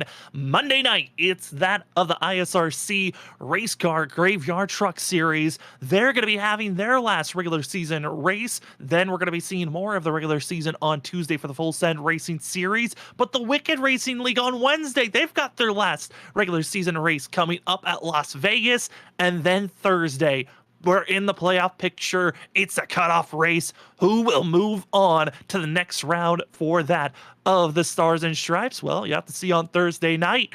And back here, Trevor, can't wait for it. Darlington, the start of the playoffs for the WSSR Roasted Gems Cup Series. The start of the playoffs, you got to have a good run. It's only 2 rounds before the cutoff. And the biggest question looming going into Darlington, will there be any retaliation for the contact we saw here tonight? Have to tune in next week and find out. Can't wait for it. But for tonight, the regular season is capped off. It's done. Vincent Sora in the 15 finds himself back into victory lane where he's felt so comfortable for the majority of this season. But next week, it's playoff action time, and we're going to be giving you all the coverage here on Freaky Fast Broadcasting. For myself, Sam Dyer, for Trevor Earhart, for that of Robert Moyer Jr., and everyone else that helps out here at Freaky Fast Broadcasting, thank you for being with us here this evening. Who's going to begin the retaliation? Who's moving on in the playoffs? Well, we get to give you all those storylines starting next week. Darlington, we'll see you then. But for tonight, have a good one, and we'll see you Monday for the last regular season race of the Truck Series.